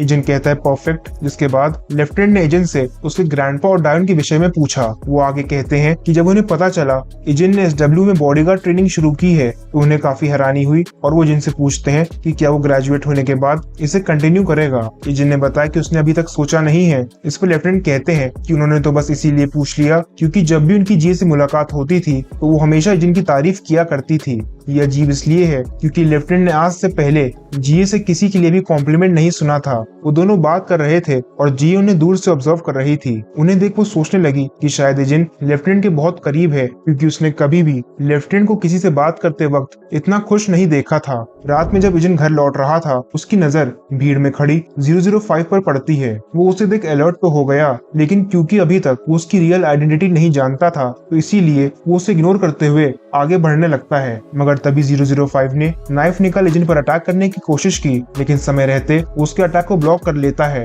005 ने कहा कि अब जब वो इतना करीब से देख रही है तो उसे कोई डाउट नहीं है 001 अभी तक जीवित है और एजेंट भी समझ गया कि उसके सामने उसकी कॉमरेड 005 है। दूसरी तरफ हम आयरन के लीडर को देखते हैं जिससे योंगो ने जियो को रास्ते से हटाने के लिए मदद मांगी थी। उसके बॉडीगार्ड ने बताया कि कैंप ने 005 को भेजा है। इस पर लीडर ने कहा कि एक नंबर्ड मर्सनरी को इस मिशन पर भेजना अनएक्सपेक्टेड था। बॉडीगार्ड ने बताया कि कैंप अभी भी शक के दायरे में है तो इसी कारण वो इस काम के लिए अपने बेस्ट मर्सनरी को भेजना चाहते होंगे। लीडर ने कहा कि ये पॉसिबल है क्योंकि कैंप के लिए नंबर्स उनका ट्रम्प कार्ड है। उसने आगे बताया कि नंबर्स एक स्पेशल एक्सपेरिमेंटल यूनिट है जिन्हें आयरन ने ट्रेन किया था। रही बात आयरन की तो वो एक सीक्रेट ऑर्गेनाइजेशन है। आयरन ने 1000 लोगों को इकट्ठा किया और कई सालों की कठिन ट्रेनिंग और डेंजरस रियल बैटल्स को सर्वाइव करने के बाद एक 40 लोगों की यूनिट क्रिएट की गई थी। जब इन लोगों की ट्रेनिंग कंप्लीट हुई और इन्हें रियल मिशंस में भेजा गया तो भले ही कम समय के लिए, लेकिन जब तक ये यूनिट एक्टिव थी आयरन ने एक्सपोनेंशियली ग्रो किया और ऐसा प्रॉफिट कमाया जो किसी ने सपने में भी नहीं सोचा था। ये लोग आयरन के लिए बैकग्राउंड में काम किया करते थे और नंबर्स इस यूनिट के लीडर्स थे, मगर नंबर्स की बिट्रेयल के कारण कई नंबर्ड मर्सनरीज अपनी जान गंवा बैठे, जिससे कैंप की मिलिट्री स्ट्रेंथ पूरी तरह डिस्ट्रॉय हो गई थी। तब से कैंप आयरन के ऑर्डर्स को फॉलो करते हुए नंबर्ड मर्सनरीज को केवल इंडिविजुअल मिशंस पर ही भेजता है। इसी के साथ कैंप ने कई और मर्सनरीज भी हायर कर लिए हैं। इधर एजेंट और 005 एक अबैंडन्ड बिल्डिंग में आ चुके हैं और 005 ने कहा कि उसने सोचा नहीं था कि वो अभी तक जिंदा होगा, लेकिन एजेंट कहता है कि अगर वो ये बात नहीं जानती थी तो मतलब उसे यहाँ मैड डॉग ने नहीं भेजा है, वो किसी और के ऑर्डर्स पर यहाँ आई है। 005 भी समझ गई कि इसका मतलब मैड डॉग शुरू से जानता था कि 001 जिंदा है, लेकिन उसने ये बात सबसे छुपाई थी। एजेंट ने आगे कहा कि अगर वो उसका टारगेट नहीं है तो मतलब कोई और उसका टारगेट है जो इस समय कोरिया में है। साथ ही में क्योंकि 005 को एजेंट उसका टारगेट ढूंढते समय मिला तो शायद वो SW में से ही किसी को टारगेट कर रही है। एजेंट ने जरा सी देर में ही सब कुछ डिकोड कर लिया था, मगर तभी 005 गन निकाल लेती है। उसने एजेंट पर फायरिंग स्टार्ट की, लेकिन वो डॉज करते हुए उसके करीब पहुंच जाता है। एजेंट ने उसे हिट कर उसका मास्क और कैप हटा दिया, जिसके बाद अटैक कर वो 005 की गन दूर फेंक देता है। इसके बाद 005 ने नाइफ अटैक करना स्टार्ट किया, लेकिन एजेंट डॉज करने की कोशिश करता है। दोनों एक दूसरे को बराबर की टक्कर दे रहे थे क्योंकि वो दोनों ही काफी स्किल्ड हैं। तभी 005 ने एजेंट को किक किया, लेकिन उसका नाइफ अटैक डॉज करते हुए उसका हाथ पकड़ लेता है। एजेंट ने उसे पीछे पुश कर पकड़ने की कोशिश की, लेकिन वो खुद को फ्री करते हुए दोबारा एजेंट पर अटैक कर देती है। तभी एजेंट ने 005 को किक किया, लेकिन वो रिवर्स किक कर एजेंट को ही गिरा देती है। मगर जैसे ही उसने दोबारा अटैक करने की कोशिश की, एजेंट ने 005 को फ्लिप कर दिया, जिसके बाद वो बड़ी आसानी से उसके हाथों से नाइफ ले लेता है। एजेंट ने एक फाइनल अटैक किया, लेकिन वो 005 को मार नहीं पाया और उसका हाथ बीच में ही रुक जाता है। 005 उसे घूरने लगी, लेकिन मौके का फायदा उठाते हुए वो उसे किक करती है। वो दोनों दोबारा आमने सामने हैं, लेकिन 005 ने पूछा कि अब वो अपने कलीग्स को मारने में हेजिटेट क्यों कर रहा है। उसने रिवील किया कि 26 नंबर्ड मर्सनरीज एजेंट के हाथों मारे जा चुके हैं, तो फिर अब हेजिटेट करने का क्या ही मतलब बनता है। वो आगे कहती है कि भले ही नंबर्स अपनी मनमर्जी किया करते थे, लेकिन उन सभी ने साथ में वो जानलेवा ट्रेनिंग सर्वाइव की थी और क्योंकि उन्हें एजेंट पर विश्वास था, इसीलिए वो उसे फॉलो करते थे। मगर बदले में उसने क्या किया, अपने लालच में कॉमरेड्स की ही जान ले ली। पर एजेंट कहता है कि उसने कभी भी अपने कलीग्स को जान से नहीं मारा, उसने केवल उन लोगों को रोका था जो कैंप के ऑर्डर्स पर उसे मारने आए थे। 005 को पहले तो यकीन नहीं हुआ, लेकिन एजेंट का लुक देख वो आगे पूछती है कि फिर उन कलीग्स को किसने मारा जिन्हें उसने रोका था। एजेंट ने बताया कि उसने उन लोगों को बस इतना ही हर्ट किया था कि उससे फाइट ना कर सके, लेकिन उनकी कंडीशन जानलेवा नहीं थी, बल्कि उसे तो खुद बाद में उनकी डेथ्स के बारे में पता चला था। 005 कहती है कि अगर ये मान भी लिया जाए कि उसने नंबर्स को नहीं मारा है, तब भी वो ये बात झुठला नहीं सकता कि उसने उन्हें बिट्रे किया है। एजेंट आगे बताता है उसकी मेमोरीज धीरे धीरे वापस आने लगी थी और इसीलिए वो कैंप के ऑर्डर्स पर इनोसेंट लोगों की जान नहीं ले सकता था। ये सुनकर 005 को हैरानी हुई, लेकिन उसने कहा कि शायद वो सच कह रहा है क्योंकि उसकी आंखें पहले से डिफरेंट हैं और अब तो वो एक अलग ही व्यक्ति लगता है। तभी 005 ने एजेंट पर नाइफ अटैक किया, लेकिन ये एक डायवर्जन था ताकि वो अपनी गन उठा पाए। उसने दोबारा फायरिंग स्टार्ट कर दी और एजेंट बचने के लिए छुप जाता है। 005 वहां से भागने लगी और एजेंट ने उसका पीछा किया, लेकिन जब तक वो बाहर पहुंचा तब तक वो भाग चुकी थी। इसके तुरंत बाद एजेंट ने कॉल कर SW को इन्फॉर्म किया और थोड़ी ही देर में दोनों बॉडीगार्ड टीम्स जीए और यूना को प्रोटेक्ट करने के लिए पहुंच जाती हैं। SW में सेक्रेटरी ने प्रेसिडेंट को बताया कि एजेंट के कहने पर सिक्योरिटी गार्ड्स भेजे जा चुके हैं, लेकिन प्रेसिडेंट चिंतित हैं क्योंकि दोबारा उनकी ग्रैंड डॉटर्स को टारगेट किया जा रहा था। उन्हें अंदाजा तो था कि ऐसा होगा क्योंकि वो वेपन इंडस्ट्री से बिजनेस डीलिंग कर रहे थे, लेकिन इतना जल्दी होगा ये उन्होंने नहीं सोचा था। 005 भी अपने रूम में पहुंच चुकी थी और वो गुस्से में है क्योंकि मैड डॉग ने एजेंट के जीवित होने का सच छुपाया था। वो डायरेक्टली कॉल कर पूछ भी नहीं सकती थी क्योंकि वो मैड डॉग के ऐसा करने का असली रीजन अभी तक नहीं जानती है। साथ ही में वो ये भी सोचने लगी कि अगर 001 सच कह रहा था कि उसने नंबर्स को नहीं मारा, तो फिर आखिर उनकी डेथ के पीछे कौन है। तभी किसी ने उसके डोर पर नॉक किया, जिससे वो अलर्ट हो जाती है। हम देखते हैं कि बाहर कोई डिलीवरी पर्सन है, लेकिन असल में उसके साथ 2 मर्सनरीज भी छुपे हुए थे। जब दरवाजा नहीं खुला तो उन्होंने ड्रिलिंग मशीन से लॉक तोड़ दिया और अंदर घुस आए। जब उन्होंने देखा कि अंदर कोई भी नहीं है तो वो अलग अलग डायरेक्शन में जाकर इन्वेस्टिगेट करने लगते हैं। तभी उनमें में से एक को 005 ने शूट कर दिया, जिससे बाकी दोनों भी अलर्ट हो जाते हैं। लेकिन तभी 005 उन्हें भी शूट कर देती है। उनमें से एक जिंदा था तो 005 ने उससे पूछा कि उसे यहाँ किसने भेजा है, लेकिन वो नोटिस करती है कि मर्सनरी इन्फॉर्मेशन शेयर कर रहा है। तभी उसने उसे शूट कर दिया, जिसके बाद वो सोचने लगी कि आखिर इन्हें किसने भेजा होगा, क्योंकि SW ऐसा नहीं कर सकता था। इसके बाद वो रूम से बाहर आ गई, लेकिन तभी उसने देखा कि एक और मर्सनरी वहाँ प्रेजेंट है, जो उसे देखते ही फायरिंग स्टार्ट कर देता है। 005 उससे बचते हुए छुप गई, जिसके बाद वो उसे शूट कर देती है। मगर तभी और भी मर्सनरीज वहाँ पहुंच जाते हैं। अब 005 फंस चुकी थी, क्योंकि उसे मर्सनरीज ने घेर लिया था। उसके पास एस्केप करने का कोई रास्ता नहीं है। लेकिन तभी उसने नोटिस किया एक मास्क पहना व्यक्ति वहाँ आ चुका था, जो उन मर्सनरीज पर अटैक करने लगता है। 005 ने भी उसका साथ देते हुए आखिरी मर्सनरी को शूट कर दिया। जब उसने पीछे मुड़कर देखा तो रियलाइज किया कि व्यक्ति और कोई नहीं बल्कि एजेंट है। इधर आयरन ऑर्गेनाइजेशन के लीडर को उनका बॉडीगार्ड बताता है कि जिस मर्सनरी टीम को उन्होंने हायर किया था उनसे कांटेक्ट नहीं हो पा रहा है। लीडर ने कहा कि शर्म की बात है, क्योंकि उन्हें फाइनली नंबर्स की लोकेशन का पता चल चुका था। बॉडीगार्ड ने कहा कि चिंता की बात नहीं है, क्योंकि उसने मर्सनरी टीम से आयरन के कनेक्शंस हाइड कर लिए हैं। लेकिन इस सिचुएशन से हम समझ सकते हैं कि आयरन का लीडर डबल गेम खेल रहा था। उसने पहले तो कैम से कहकर 005 को मिशन पर भेजा, जिसके बाद उस पर अटैक करवाकर उसे मारने की कोशिश की थी। दूसरी तरफ एजेंट 005 एक बिल्डिंग में आ चुके हैं और एजेंट ने उससे पूछा कि उस पर अटैक किसने किया था। उसने बताया कि वो नहीं जानती, लेकिन वो एजेंट से उसकी हेल्प करने का रीजन पूछती है। इसके बाद उसने एजेंट से पूछा कि क्या उसकी सारी मेमोरीज वापस आ चुकी हैं। जब एजेंट ने कंफर्म किया तो 005 कहती है कि रिसेंटली 032 और 006 दोनों सिमिलर टाइम पर ही मारे गए थे। ऐसा सुनने में आया है कि वो दोनों किसी मिशन में मारे गए, लेकिन ये भी पॉसिबल है कि उन्हें उन्हीं मर्सनरीज ने मारा होगा जिन्होंने आज उस पर अटैक किया था। एजेंट जो इस बात पर बिना कोई रिएक्शन दिए चुपचाप बैठा था, उसे देख 005 पूछती है कि क्या अब उसे अपने कॉमरेड्स की डेथ से भी कोई फर्क नहीं पड़ता है, वो भी 006 और 032 जो हमेशा उसे फॉलो किया करते थे, क्या उनकी अब उसके लिए कोई वैल्यू नहीं है। एजेंट ने घबराते हुए कहा कि ऐसा नहीं है, जिस पर 005 पूछती है कि कहीं ऐसा तो नहीं कि उसने ही उन दोनों को मारा है। एजेंट ने हैरान होते हुए मना किया, लेकिन वो समझ जाती है कि एजेंट जरूर कुछ छुपा रहा है। तभी उसने पूछा कि क्या वो दोनों अभी भी जिंदा हैं, और एजेंट का फेस देख 005 पूरी सिचुएशन समझ जाती है। उसे यकीन नहीं हुआ कि वो दोनों जीवित हैं, और उसने आगे पूछा कि तब क्या होगा जब उनकी फेक डेथ का सच सामने आएगा। एजेंट ने कहा कि अगर वो सही से छुपेंगे तो उन्हें ढूंढना आसान नहीं होगा। लेकिन 005 परेशान होने लगती है। उसने बताया कि अब कैंप पहले जैसा नहीं है, इन्वेस्टिगेशंस और पनिशमेंट्स दोनों एक्सट्रीम हो चुकी हैं, और इसीलिए कैंप को धोखा देने वाले ज्यादा समय तक उससे बचकर नहीं रह सकते हैं। मगर एजेंट ने बताया कि कैंप अभी ऐसी सिचुएशन में नहीं है कि उन दोनों की डेथ को इन्वेस्टिगेट कर सके। एजेंट को एलिमिनेट करने के लिए मैड डॉग ने 006 को भेजा था, लेकिन एजेंट ने ऐसी सिचुएशन क्रिएट की जिससे कैंप को लगने लगा कि उसने 006 को मारा है। 005 भी ये बात एक्सेप्ट करती है कि मैड डॉग ने एजेंट के जिंदा होने का सच छुपाया है, तो इसीलिए वो प्रॉपर इन्वेस्टिगेशन नहीं कर सकेगा। एजेंट ने आगे बताया कि 032 भी 006 को फॉलो करते हुए यहाँ आया था, लेकिन एजेंट से मिलने के बाद अब वो 006 के साथ है। 005 कहती है कि वो दोनों हमेशा से कैंप छोड़कर भागना चाहते थे और फाइनली वो एस्केप कर चुके हैं। इसके बाद उसने रिवील किया कि उसका टारगेट जीए है। एजेंट ने पूछा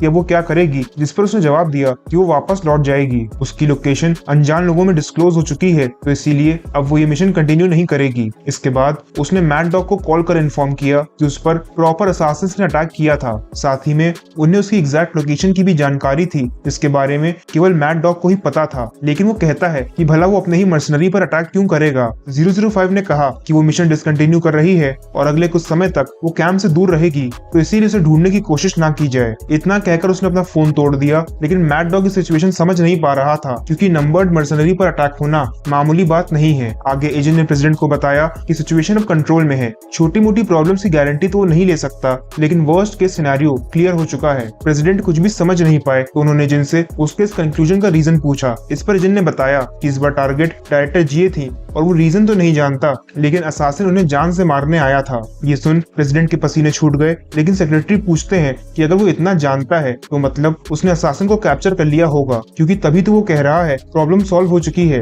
एजेंट ने रिवील किया कि असासिन उसका पास्ट कलीग था, जो असासिनेशन में एक्सपर्ट है, और जिसके अकेले यहाँ आने का मतलब था कि मिशन किडनैपिंग का नहीं बल्कि किलिंग का था। वो असासिन असासिन तभी एक्ट करता है जब टारगेट को जान से मारना मिशन की रिक्वायरमेंट होती है। प्रेसिडेंट ने डरते डरते पूछा कि उस कलीग का क्या हुआ, इस पर एजेंट बताता है कि वो मिशन डिसकंटिन्यू कर वापस जा चुका है और अब डायरेक्टर सेफ हैं। सेक्रेटरी ने कहा कि भले ही उसका कलीग वापस लौट गया हो, लेकिन और लोग भी तो जियो को टारगेट कर सकते हैं। इस पर एजेंट ने कहा कि बाकी लोग उसके कलीग जितने काबिल नहीं होंगे, तो इसीलिए उन्हें ज्यादा खतरा नहीं होगा। प्रेसिडेंट ने कहा कि वो ये तो जानते थे एजेंट एक बेहद स्किल्ड मर्सनरी है, लेकिन शायद मर्सनरी होना केवल उसके पास का एक ही पार्ट है। इसके बाद एजेंट ने बताया कि कोरिया आने से 5 साल पहले तक मर्सनरी ही उसकी आइडेंटिटी थी, लेकिन उससे भी 5 साल पहले की कहानी कुछ और है। वो उन्हें प्लेन क्रैश के बाद की कहानी बताता है और हम फ्लैशबैक में कैंप के ट्रेनीज को देखते हैं जो यही डिस्कस कर रहे थे कि प्लेन क्रैश में इन्वेस्टिगेशन के दौरान उन्हें एक बच्चा मिला जो इस इंसिडेंट का अकेला सर्वाइवर है, लेकिन वो ये नहीं समझ पाए कि उसे कैंप क्यों लाया गया है। अजीब बात ये भी है कि कैंप ने उसकी इंजरीज का ट्रीटमेंट किया था। उन्हें लगने लगा कि शायद वो लड़का भी ट्रेनिंग में पार्टिसिपेट करेगा, मगर वो ये सोचकर चिंतित थे कि क्या वो इस ट्रेनिंग को एंड्योर कर पाएगा, क्योंकि एक्सपीरियंस्ड लोग भी अक्सर इस ट्रेनिंग में जान गंवा देते थे। इधर कैंप में हम 9 साल के एजेंट को घायल अवस्था में देखते हैं जिससे होश आ चुका था। तभी कैंप के मर्सनरी ने उसे बाहर आने को कहा, लेकिन जब एजेंट उठ नहीं पाया तो उसे घसीटते हुए बाहर ले आता है। एजेंट ने देखा कि वो एक अनजान जगह पर है, पर वो कुछ भी समझ नहीं पाया। तभी मैड डॉग वहां आ जाता है और मर्सनरी ने उसे बताया कि क्रैश की वजह से एजेंट अभी भी मेंटली अनस्टेबल है, पर मैड डॉग को इससे फर्क नहीं पड़ता और उसने कहा कि आज से ही इस लड़के की ट्रेनिंग शुरू कर दी जाए ताकि जो उसके ट्रीटमेंट में खर्चा हुआ है उसका कुछ सदुपयोग हो। मैड डॉग ने जिनसे कहा कि बिना उनकी सहायता के वो अब तक मर चुका होता, तो इसीलिए वो वहां मरे, या ट्रेनिंग में क्या ही अंतर पड़ता है। उसके जाने के बाद किसी ने जिनको बुलाया और जैसे वो पीछे मुड़ा कुछ ट्रेनीज उसे पीटने लगते हैं। उन्होंने कहा कि सभी नए ट्रेनीज को इससे गुजरना पड़ता है और अगर वो इतने से टॉर्चर को सर्वाइव नहीं कर सकता तो फिर ट्रेनिंग कैसे करेगा। तभी उन दोनों पर किसी ने अटैक किया और ये व्यक्ति और कोई नहीं बल्कि 005 थी। वो दोनों से डरकर वहां से भाग जाते हैं। इसके बाद 005 ने एजेंट से खुद को संभालने के लिए कहा, लेकिन वो उसे घूरने लगता है। 005 के बार बार कहने पर भी जब एजेंट नहीं उठा वो परेशान हो गई और आखिरकार वो एजेंट को उठाकर अपने साथ ले जाती है। प्रेजेंट टाइम में एजेंट सबके बारे में सोच रहा था कि तभी उसके पास लेफ्टिनेंट कैंग का कॉल आता है। लेफ्टिनेंट को पता चल चुका था इस बार टारगेट जीए और असासिन एजेंट का कॉमरेड था। एजेंट ने बताया कि उसने असासिन को पकड़ तो लिया, लेकिन ये नहीं जान पाया कि उसे किसने भेजा था। वो बताता है कि जीए सेफ है, लेकिन लेफ्टिनेंट उसे अपना ध्यान रखने को कहते हैं क्योंकि उसके पास्ट से रिलेटेड लोग ऐसे समय उसकी जिंदगी में आने लगे हैं जब एजेंट अपनी फैमिली के साथ खुश था। लेफ्टिनेंट ने आगे कहा कि अगर उसे कोई हेल्प चाहिए तो वो बताने में हेजिटेट ना करे और ये सुनकर एजेंट उनका शुक्रिया करता है। कॉल ओवर होते ही डायन वहां आ जाती है और एजेंट को अपने ख्यालों में खोया हुआ देख उससे पूछती है कि क्या उसे कोई प्रॉब्लम है। एजेंट ने उसे कुछ भी नहीं बताया, जिसके बाद वो बात करते करते घर वापस जाने लगते हैं। उन दोनों को ऐसे हंसते हुए 005 छुप कर देख रही थी, जो बेहद हैरान हो जाती है क्योंकि उसे यकीन नहीं हुआ कि मर्सनरी 001 ऐसे हंसना भी जानता है। इसके बाद हम फ्लैशबैक में देखते हैं कि नंबर्स की ट्रेनिंग कंप्लीट हो चुकी थी। यहाँ सभी नंबर्स मौजूद हैं और मैड डॉग एजेंट को कोड नेम 001 देता है। साथ ही में उसे इस स्क्वाड का लीडर भी बना दिया गया। तभी मैड डॉग के ऑर्डर्स पर एक ट्रेनी को उसके सामने लाया गया और वो सभी को बताता है कि भले ही ट्रेनिंग आज ओवर हो गई, लेकिन फेलियर्स को एग्जीक्यूट किया जाएगा। वो ट्रेनी फाइनल ट्रेनिंग में इंजर्ड हो गया था, तो इसीलिए मैड डॉग उसे एग्जीक्यूट करना चाहता है। लेकिन तभी एजेंट उसके सामने आ गया और उसने कहा कि अब जब वो इस स्क्वाड का लीडर है तो वो खुद ही इन ट्रेनीज को मैनेज करेगा। मैड डॉग को ये पसंद नहीं आया और वो सोचने लगा कि अगर उसने आज 001 को सबके सामने मार दिया तो एक एग्जाम्पल सेट हो जाएगा और सभी ट्रेनीज कैंप से डरने लगेंगे। इसके बाद उसने उसकी तरफ नाइफ फेंका और कहा कि अगर वो उससे फाइट में जीत गया तो वो ट्रेनी को जिंदा छोड़ देगा। सबकी नजरें एजेंट पर थी और वो ये चैलेंज एक्सेप्ट कर लेता है, लेकिन जैसे वो नाइफ उठाने के लिए झुका, मैड डॉग ने उस पर अटैक कर दिया। एजेंट डॉज तो करता है, लेकिन वो घायल हो चुका था। तभी मैड डॉग ने उस पर मल्टीपल अटैक्स किए और वो कहता है कि उसने ऐसा सुना है कि 001 सारे कॉम्बैट फॉर्म्स को अच्छे से जानता है।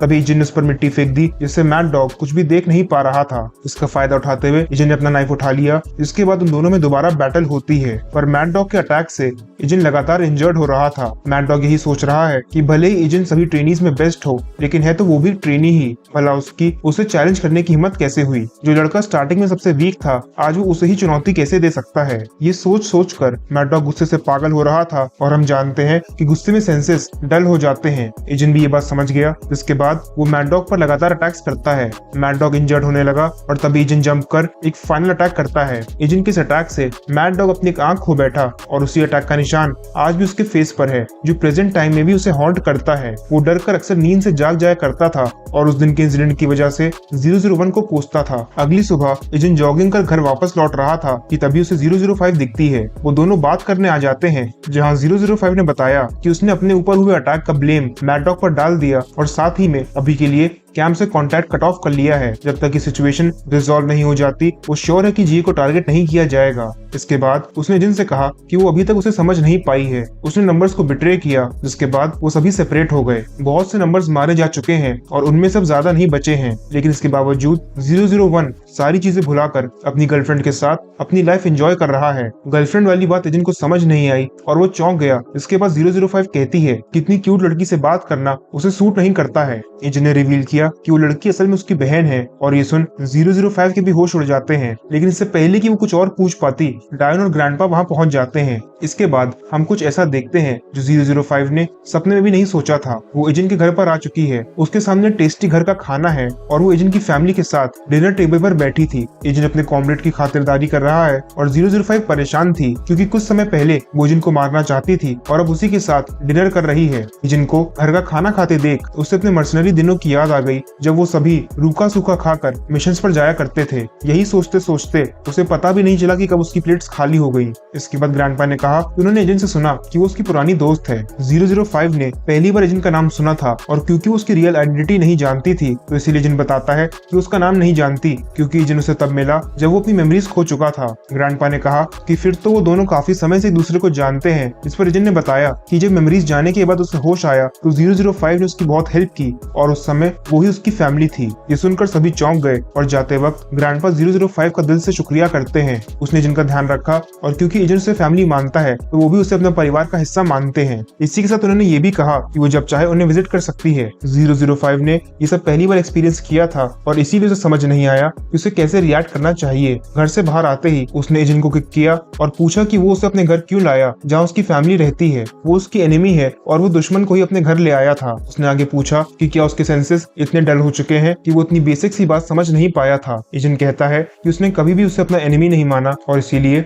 उसने उसे अपनी फैमिली से इंट्रोड्यूस करवाया। 005 गुस्से में कहती है कि क्या वो दोबारा वही फैमिली वाला झूठ बोलेगा जो उसने डिनर टेबल पर अपने ग्रैंडपा से बोला था। उसे लगा कि एजेंट ने ये सब उसकी आइडेंटिटी छुपाने के लिए किया, लेकिन ऐसा नहीं था। एजेंट ने 005 से कहा कि भले ही उनका रिलेशन उसके ग्रैंडपा और डायोन जैसा ना हो, लेकिन वो सभी नंबर्स को अपनी फैमिली मानता है। ऐसा इसलिए क्योंकि ऐसी सिचुएशंस में जब वो कभी भी मारे जा सकते हैं वो नंबर्स पर विश्वास करता है कि वो उसे बचा लेंगे। ये सुन 005 हैरान रह गई। जिसके बाद एजेंट दोबारा उसे अपना रियल नेम बताता है। 005 ने भी खुद को इंट्रोड्यूस कर अपना नाम बताया। उसका नाम माया है और एजेंट से वो सीक्रेट फोन देता है जिससे वो 006 और 032 से कांटेक्ट कर सकती है। इसके बाद 005 ने दोबारा एजेंट को पंच किया और वो दूर जा गिरा। वो कहती है कि वो उसे अभी भी माफ नहीं करेगी क्योंकि वो बिना कुछ बताए अचानक गायब हो गया था। ये कहकर वो वहाँ से चली गई, लेकिन ये सब दूसरे और ह्यूंसुक ने देख लिया था और उन्हें यकीन नहीं हुआ कि कोई एजेंट को ऐसे पंच भी कर सकता है। वहीं दूसरी तरफ आयरन के लीडर को बताया गया कि कैंप ने कहा है 005 पर अननोन मर्सनरीज ने अटैक कर दिया था, जिसकी वजह से उसने मिशन डिसकंटिन्यू कर दिया है। किसी और को भी इस मिशन के लिए भेजा नहीं जा सकता क्योंकि उन्हें अभी तक उन मर्सनरीज की आइडेंटिटी का पता नहीं चला है जिन्होंने 005 पर अटैक किया था। वो आगे कहता है कि योंगो का सबऑर्डिनेट अभी तक कोई रिजल्ट्स ना अचीव कर पाने का रीजन जानना चाहता है। आयरन के लीडर ने कहा कि योंगो डेस्परेट है क्योंकि अभी तक रिजल्ट्स नहीं आए हैं। उसने अपने बाकी लोगों को योंगो से कॉन्टैक्ट करने के लिए कहा क्योंकि अगर वो कोई एक्शन नहीं लेंगे तो योंगो खुद ही एक्ट करेगा। ऐसा इसलिए क्योंकि वो चिंतित है। बॉडीगार्ड ने कहा कि अगर योंगो ने कुछ भी किया तो उनका प्लान फेल हो जाएगा। असल में वो योंगो का यूज कर आयरन को एसडब्ल्यू से मर्ज करना चाहते हैं, लेकिन लीडर ने कहा कि लॉस उनका नहीं बल्कि एसडब्ल्यू का होगा क्योंकि वो एसडब्ल्यू को अंदर से ही डिस्ट्रॉय कर देंगे, तो इसीलिए ये सिचुएशन उनके फेवर में होगी। इधर योंगो की बॉडीगार्ड उसे बताती है कि उसके कहने पर उसने पता किया और एक जगह है जहां वो रिक्वेस्ट कर सकते हैं। योंगो कहता है कि कई वार्निंग्स के बावजूद जी बार बार उसके रास्ते में आ रही है, तो इसीलिए उसे पनिशमेंट देना जरूरी है। वो सोचने लगा कि आयरन ने पहले तो उसे हेल्प ऑफर की, लेकिन अब अपने ही वादे से पीछे हट रहे हैं। शायद उन्हें लगता है कि अगर वो उसकी हेल्प नहीं करेंगे तो वो मुश्किल में पड़ जाएगा, लेकिन ये सोचना आयरन की गलती है। योंगो यही सोच रहा था कि सिचुएशन तो असल में बेटर है क्योंकि अगर आयरन उसकी हेल्प नहीं करेगा तो उसे भी फ्यूचर में उनका साथ नहीं देना पड़ेगा। वो अकेले ही जी से निपट लेगा, जिसके बाद पूरा एसडब्ल्यू उसका होगा। यहाँ आयरन के लीडर की बात सही साबित हुई क्योंकि योंगो अब खुद ही एक्शन ले रहा था। दूसरी दूसरी तरफ लेफ्टिनेंट कैंग के भी वापस लौटने का समय हो चुका है, लेकिन वो जाने से पहले एक बार एजेंट से मिलना चाहते थे। एजेंट ने बताया कि उसकी कॉमरेड वापस जा चुकी है और अब जिए को टारगेट नहीं किया जाएगा। जाने से पहले लेफ्टिनेंट उससे कहते हैं कि उसे ये याद रखना चाहिए कि वो वापस क्यों आया था। उसे अपने पास्ट के बारे में ज्यादा नहीं सोचना चाहिए और अपनी प्रेजेंट लाइफ को एक 19 साल के लड़के की तरह जीना चाहिए। इसके बाद एजेंट अपनी बॉडीगार्ड ड्यूटी करने आ जाता है, जहाँ जिए ने बताया लेफ्टिनेंट आज सुबह वापस जा चुके हैं। एजेंट ने कहा कि जाने से पहले वो उससे मिले थे। जिसके बाद जिए कहती है कि जब लेफ्टिनेंट यहाँ पर थे वो पूरा टाइम उसी के साथ रहे। ऐसी कोई चिंता की बात तो नहीं थी, लेकिन फिर भी वो उसे अकेला छोड़कर कहीं नहीं गए। ये सारी बातें टीम 2 का लीडर सुन रहा था। इसके बाद हमें पता चलता है कि एजेंट के कहने पर जिए को ये बताया ही नहीं गया था कि उसे असैसिनेट करने की कोशिश की गई थी। जब ये बात लीडर को पता चली तो उन्हें एजेंट का डिसीजन पसंद आया, क्योंकि एसडब्ल्यू फैमिली में अक्सर किडनैपिंग इंसिडेंट होते आए हैं, वो भी तब से जब यूना और जिए छोटे थे। दोनों को रिसेंटली ही किडनैप किया गया था और अगर जिए को पता चलता कि उसे दोबारा टारगेट किया गया है, वो भी किडनैपिंग नहीं बल्कि असैसिनेशन अटेम्प्ट, तो इससे जिए को शॉक लगता और वो मेंटली डिस्टर्ब हो जाती। एक और बात सामने आती है, बॉडीगार्ड टीम्स को ये बताया गया है कि टीम 1 ने असैसिनेशन के बारे में पता लगाया था, लेकिन वो ये नहीं जान पाए कि असली कल्प्रिट कौन है। असल में एसडब्ल्यू प्रेसिडेंट ने टीम 1 वाला झूठ बोला था ताकि एजेंट का पास्ट सबके सामने ना आए। इधर जिए ने एजेंट से पूछा कि वो आज स्कूल क्यों नहीं गया, जिस पर वो कहता है कि वो स्कूल नहीं जाना चाहता था। ये सुनकर जिए हंसने लगी और उसने कहा कि अब एजेंट वाकई हाई स्कूलर की तरह साउंड कर रहा है जो स्कूल जाने से बचते हैं। दूसरी तरफ हम जिए की फोटो किसी के फोन में देखते हैं और ये व्यक्ति और कोई नहीं बल्कि 006 है। वो 032 के साथ है और उससे एजेंट को कांटेक्ट करने के लिए कहता है। 032 ने तुरंत कॉल किया और कहा कि 001 तुम्हारे लिए एक प्रेजेंट है। तभी सामने से जवाब आया, कैसा प्रेजेंट? क्या वो बस यही बताना चाहता है कि वो दोनों जीवित हैं? 032 को समझने में देर नहीं लगी कि वो इस समय 005 से बात कर रहा है। 006 भी ये जानकर चौंक गया और तभी 032 ने घबराते हुए पूछा कि उसके पास ये फोन कैसे आया, कहीं उसने 001 को मार तो नहीं दिया। 005 ने सबसे पहले तो उसे चुप रहने को कहा, उसके बाद वो फोन 006 को देने के लिए कहती है। 032 डर गया और वो चुपचाप फोन 006 के आगे कर देता है। 006 ने उससे पूछा कि क्या उसकी मुलाकात एजेंट से हुई, जिसे वो कंफर्म करती है। जिसके बाद 006 ने कहा कि उसे उसकी हेल्प चाहिए। 005 को एजेंट से मिलना होगा क्योंकि वो उसे कुछ बताना चाहता है। अब क्योंकि फोन 005 के पास है तो इसीलिए जब तक वो फोन एजेंट को नहीं देगी तब तक वो उससे बात नहीं कर पाएंगे। वो उसकी बात समझ गई और कुछ समय बाद हमें पता चलता है कि एजेंट ओवरसीज जा चुका है। डायोन ने उसके दोस्तों को बताया कि वो अपने पास्ट के फ्रेंड से मिलने गया है और कुछ दिनों बाद ही वापस लौटेगा। इधर एजेंट ओवरसीज आ चुका है और वो एयरपोर्ट पर 006 और 032 को देखता है जो उसका इंतजार कर रहे थे। एजेंट उनके साथ उनके रूम पर आ गया जहाँ 006 उसे बताता है कि रिसेंटली 032 को एसडब्ल्यू से रिलेटेड कुछ इन्फॉर्मेशन मिली और क्योंकि एजेंट वहाँ काम करता है तो 032 ऐसे ही थोड़ी बहुत जानकारी इकट्ठा करने लगा था, लेकिन उसे कुछ बहुत अनएक्सपेक्टेड जानने को मिला। 006 अपने फोन में जी की पिक्चर दिखाते हुए बताता है कि उन्हें पता चला एसडब्ल्यू से कोई असासिन की तलाश कर रहा है। उसने खुद को डिस्गाइज कर जब ये असासिनेशन की रिक्वेस्ट एक्सेप्ट की तो उससे जी को असासिनेट करने के लिए कहा गया और क्योंकि वो जानता था कि एजेंट जी का बॉडीगार्ड है तो इसीलिए उसने उसे कॉल कर यहाँ बुला लिया। ये जानने के बाद एजेंट क्लाइंट के बारे में पूछता है, जिस पर 006 उसे योंगो की बॉडीगार्ड की पिक्चर्स दिखाता है, लेकिन उसने कहा कि असली क्लाइंट कोई और है। इसके बाद उसने योंगो की पिक्चर्स दिखाई और एजेंट समझ गया कि वही जी को टारगेट कर रहा है। 006 ने आगे बताया कि उनके पास अभी कोई सॉलिड प्रूफ तो नहीं है, मगर 005 प्रूफ लेने ही गई है जिस जगह पर योंगो की बॉडीगार्ड रहती है। 005 इस समय उसी बिल्डिंग के सामने वाले होटल में रुकी हुई थी। इधर 032 005 को गाइड कर रहा है और क्योंकि उसे सारी फाइल्स मिल चुकी थी तो 005 से तुरंत बिल्डिंग छोड़ने को कहता है क्योंकि कोई वहां आने वाला था। इधर योंगो की बॉडीगार्ड एलिवेटर के सामने खड़ी थी, पर जैसे ही एलिवेटर खुला दूसरी तरफ हम 005 को देखते हैं। बॉडीगार्ड ने उसे नोटिस तो किया मगर इग्नोर करते हुए वो वहां से चली जाती है, लेकिन 005 का काम हो चुका था। वही एजेंट योंगो की फोटोग्राफ्स देख एसडब्ल्यू प्रेसिडेंट के बारे में सोच रहा था क्योंकि कुछ समय पहले उन्होंने उससे कहा था कि वो उसके ग्रैंडपा से जेलस फील करते हैं। अगले दिन योंगो को उसकी बॉडीगार्ड इन्फॉर्म करती है कि जी का बॉडीगार्ड उससे मिलने आया है। उसे यकीन नहीं हुआ कि हाई स्कूलर खुद यहाँ आया है, लेकिन जब बॉडीगार्ड ने पूछा कि क्या वो उसे वापस भेज दे तो योंगो उसे अंदर बुलाने को कहता है। वो जानना चाहता था कि आखिर एजेंट यहाँ क्यों आया है। वो सोचने लगा कि कहीं एजेंट उसे जी से रिलेटेड कोई इन्फॉर्मेशन बताने तो नहीं आया है। तभी एजेंट अंदर आया और योंगो से बैठने के लिए कहता है। उसने उसके उसके आने का रीजन पूछा, लेकिन तभी उसके पास एक कॉल आता है। SW प्रेसिडेंट ने उसे कॉल किया और जब योंगो ने उनसे अचानक कॉल करने का रीजन पूछा तो प्रेसिडेंट उस पर भड़क जाते हैं। उन्होंने कहा कि इस बार उसने लाइन क्रॉस कर दी है और उसे ऐसा नहीं करना चाहिए था। योंगो को समझ नहीं पाया, लेकिन प्रेसिडेंट आगे पूछते हैं कि क्या उसने ही जी को असासिनेट करने के लिए किसी को हायर किया था। योंगो के होश उड़ गए और वो सोचने लगा कि आखिर प्रेसिडेंट को ये बात पता कैसे चली, मगर वो इनोसेंट बनते हुए कहता है कि भला वो अपनी बहन के साथ ऐसा कैसे कर सकता है। तभी प्रेसिडेंट ने कहा कि वो इतनी बड़ी बात केवल अजम्पशन पर नहीं कह रहे हैं, और इधर योंगो सोचने लगा कि क्या उनके पास प्रूफ है। प्रेसिडेंट ने उसे काम बंद कर तुरंत कोरिया वापस लौटने को कहा, लेकिन योंगो इससे इनकार करता है। उसने कहा कि बिजनेस उसने बनाया है और अगर उन्होंने उसे जबरदस्ती वापस लाने की कोशिश की तो वो उन्हें रेजिस्ट करने का हर संभव प्रयास करेगा। इससे SW का डाउनफॉल निश्चित है और कंपनी भी सर्वाइव नहीं कर पाएगी। वो आगे उन्हें धमकाने की कोशिश भी करता है। उसने कहा कि उनके पास जो भी प्रूफ है उसे वो लीगली यूज नहीं कर सकते, क्योंकि अगर ये बात बाहर पता चली तो SW की रेपुटेशन मिट्टी में मिल जाएगी और तब उन्हें ज्यादा लॉस होगा। वो ये इतने कॉन्फिडेंस से इसीलिए कह रहा था क्योंकि प्रेसिडेंट भी ये बात जानते हैं। इसीलिए तो उन्होंने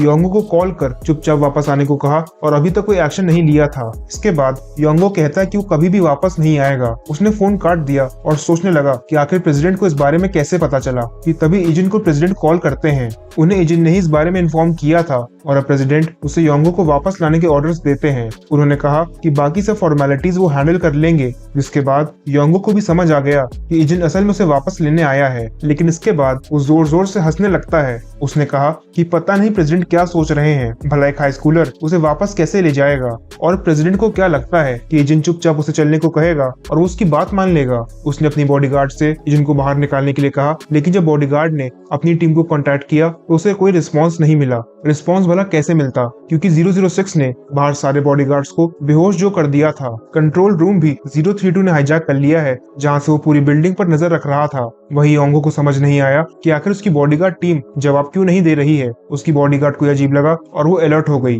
वो एजेंट पर गन पॉइंट करने लगती है और जब योंगो ने उसका ऐसा करने का रीजन पूछा तो बॉडीगार्ड बताती है कि उनकी टीम का रिस्पांस न देना कोई कम्युनिकेशन फॉल्ट नहीं है, क्योंकि एजेंट के आने से पहले ऐसा नहीं हुआ था। मतलब साफ है कि एजेंट यहाँ अकेला नहीं आया है, बल्कि कोई उसका साथ दे रहा था। अभी 005 वहां जाती है और उसे देखते ही बॉडीगार्ड ने गन उसकी तरफ पॉइंट कर दी, लेकिन एजेंट उसके सामने आ गया। वो उसका ध्यान भटकाने की कोशिश कर रहा था ताकि 005 भाग सके। बॉडीगार्ड ने 005 पर फायरिंग की, लेकिन वो छुप कर डॉज करती है। इसके बाद वो बॉडीगार्ड की तरफ बढ़ने लगी और उसकी फायरिंग से बचते हुए उसने उसके हाथ पर हिट किया, जिससे उसकी गन गिर जाती है। बॉडीगार्ड और 005 फाइट करने लगे और बॉडीगार्ड ने नोटिस किया कि उसने 005 को कल बिल्डिंग में देखा था। तभी 005 ने उसे हिट किया और जब बॉडीगार्ड ने दोबारा अटैक करने की कोशिश की तो उसने उसे ब्लॉक किया, जिसके बाद अपने मर्सनरी स्किल्स का यूज करते हुए वो उसके फेस पर किक करती है। इससे बॉडीगार्ड बेहोश हो गई, लेकिन योंगो 005 को शूट करने की वार्निंग देता है। उसने कहा कि वो कोरिया नहीं जाएगा और अगर वो दोनों अपनी जान गंवाना नहीं चाहते तो बेहतर यही होगा कि वो यहाँ से चले जाएं। साथ ही में प्रेसिडेंट को जाकर बता दें कि अगर ऐसा दोबारा हुआ तो वो उन्हें नहीं छोड़ेगा। असल में योंगो जानता है कि प्रेसिडेंट उसे माफ नहीं करेंगे और हो सकता है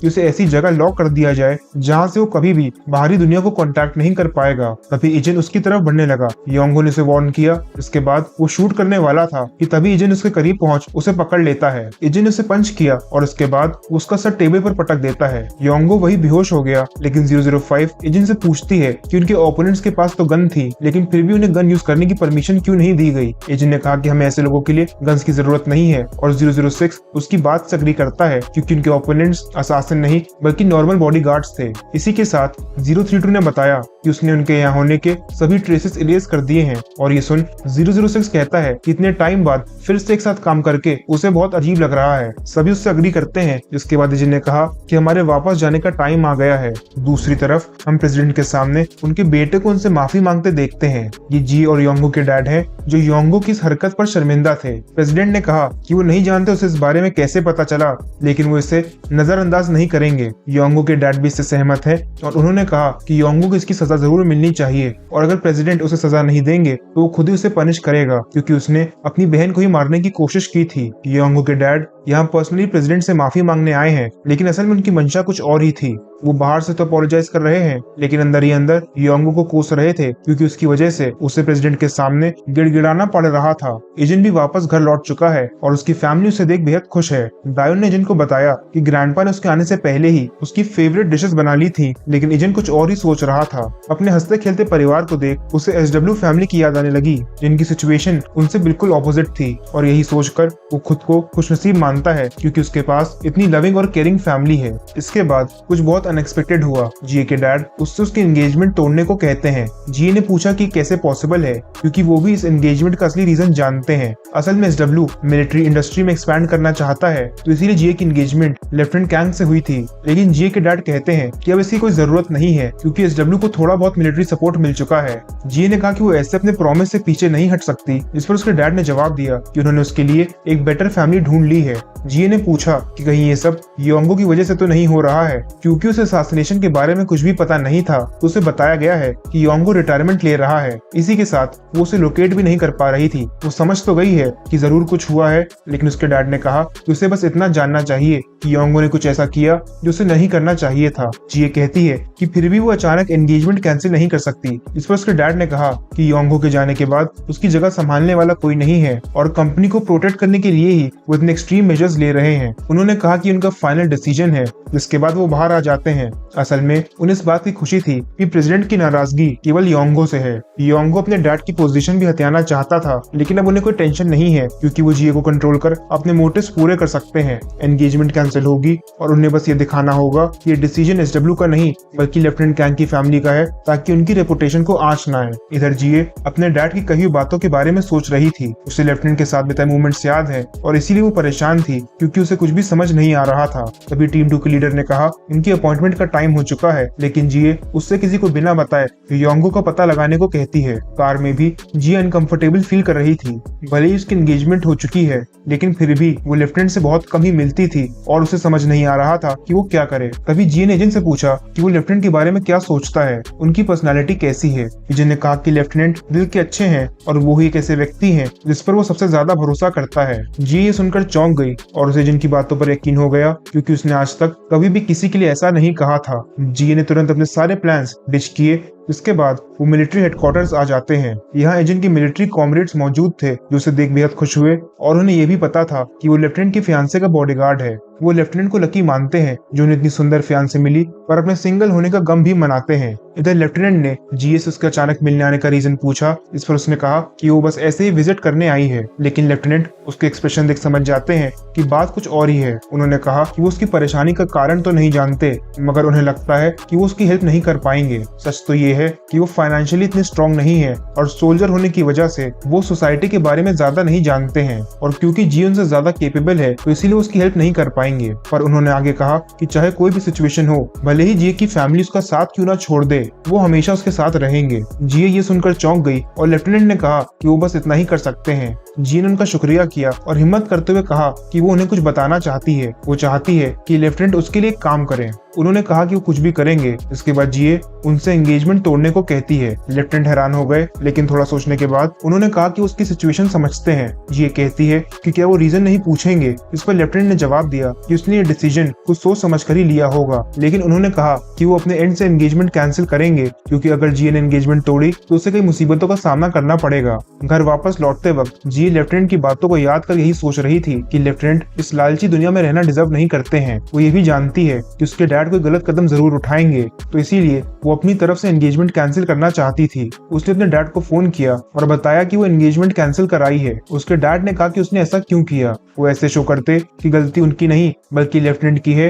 लेकिन जिए ने तो एक तरफा डिसीजन ले लिया था। जिए ने कहा कि उसने इंटेंशनली किया, क्योंकि वो जानती थी उसके डैड इस सबके लिए लेफ्टिनेंट को रिस्पॉन्सिबल ठहराएंगे, जबकि गलती SW की है। जिए ने आगे बताया कि उसने पर्सनली लेफ्टिनेंट से बात कर ली है और अब घर वापस लौट रही है। उसके डैड इससे नाराज हैं, लेकिन उन्होंने कहा कि फेस टू फेस बात करना आसान नहीं रहा होगा, मगर फिर भी उसने ठीक किया और वो फॉर्मली फैमिली एल्डर्स को इन्फॉर्म कर देंगे। कॉल ओवर होने के बाद जिए को कुछ अजीब लगा, क्योंकि उसके डैड इतनी आसानी से मानने वालों में से नहीं है। उसने तुरंत टीम 2 लीडर से सेक्रेटरी चॉय की फाइल एजेंट को सेंड करने के लिए कहा। इसके बाद वो एजेंट को कुछ इंस्ट्रक्शंस देती है। इधर जिए के डैड ने अपने सेक्रेटरी चॉय को आगे की सिचुएशन हैंडल हैंडल करने के ऑर्डर्स दिए। दूसरी तरफ लेफ्टिनेंट उदास बैठे थे और बाकी सोल्जर्स को उनकी इस कंडीशन का रीजन समझ नहीं आ रहा था।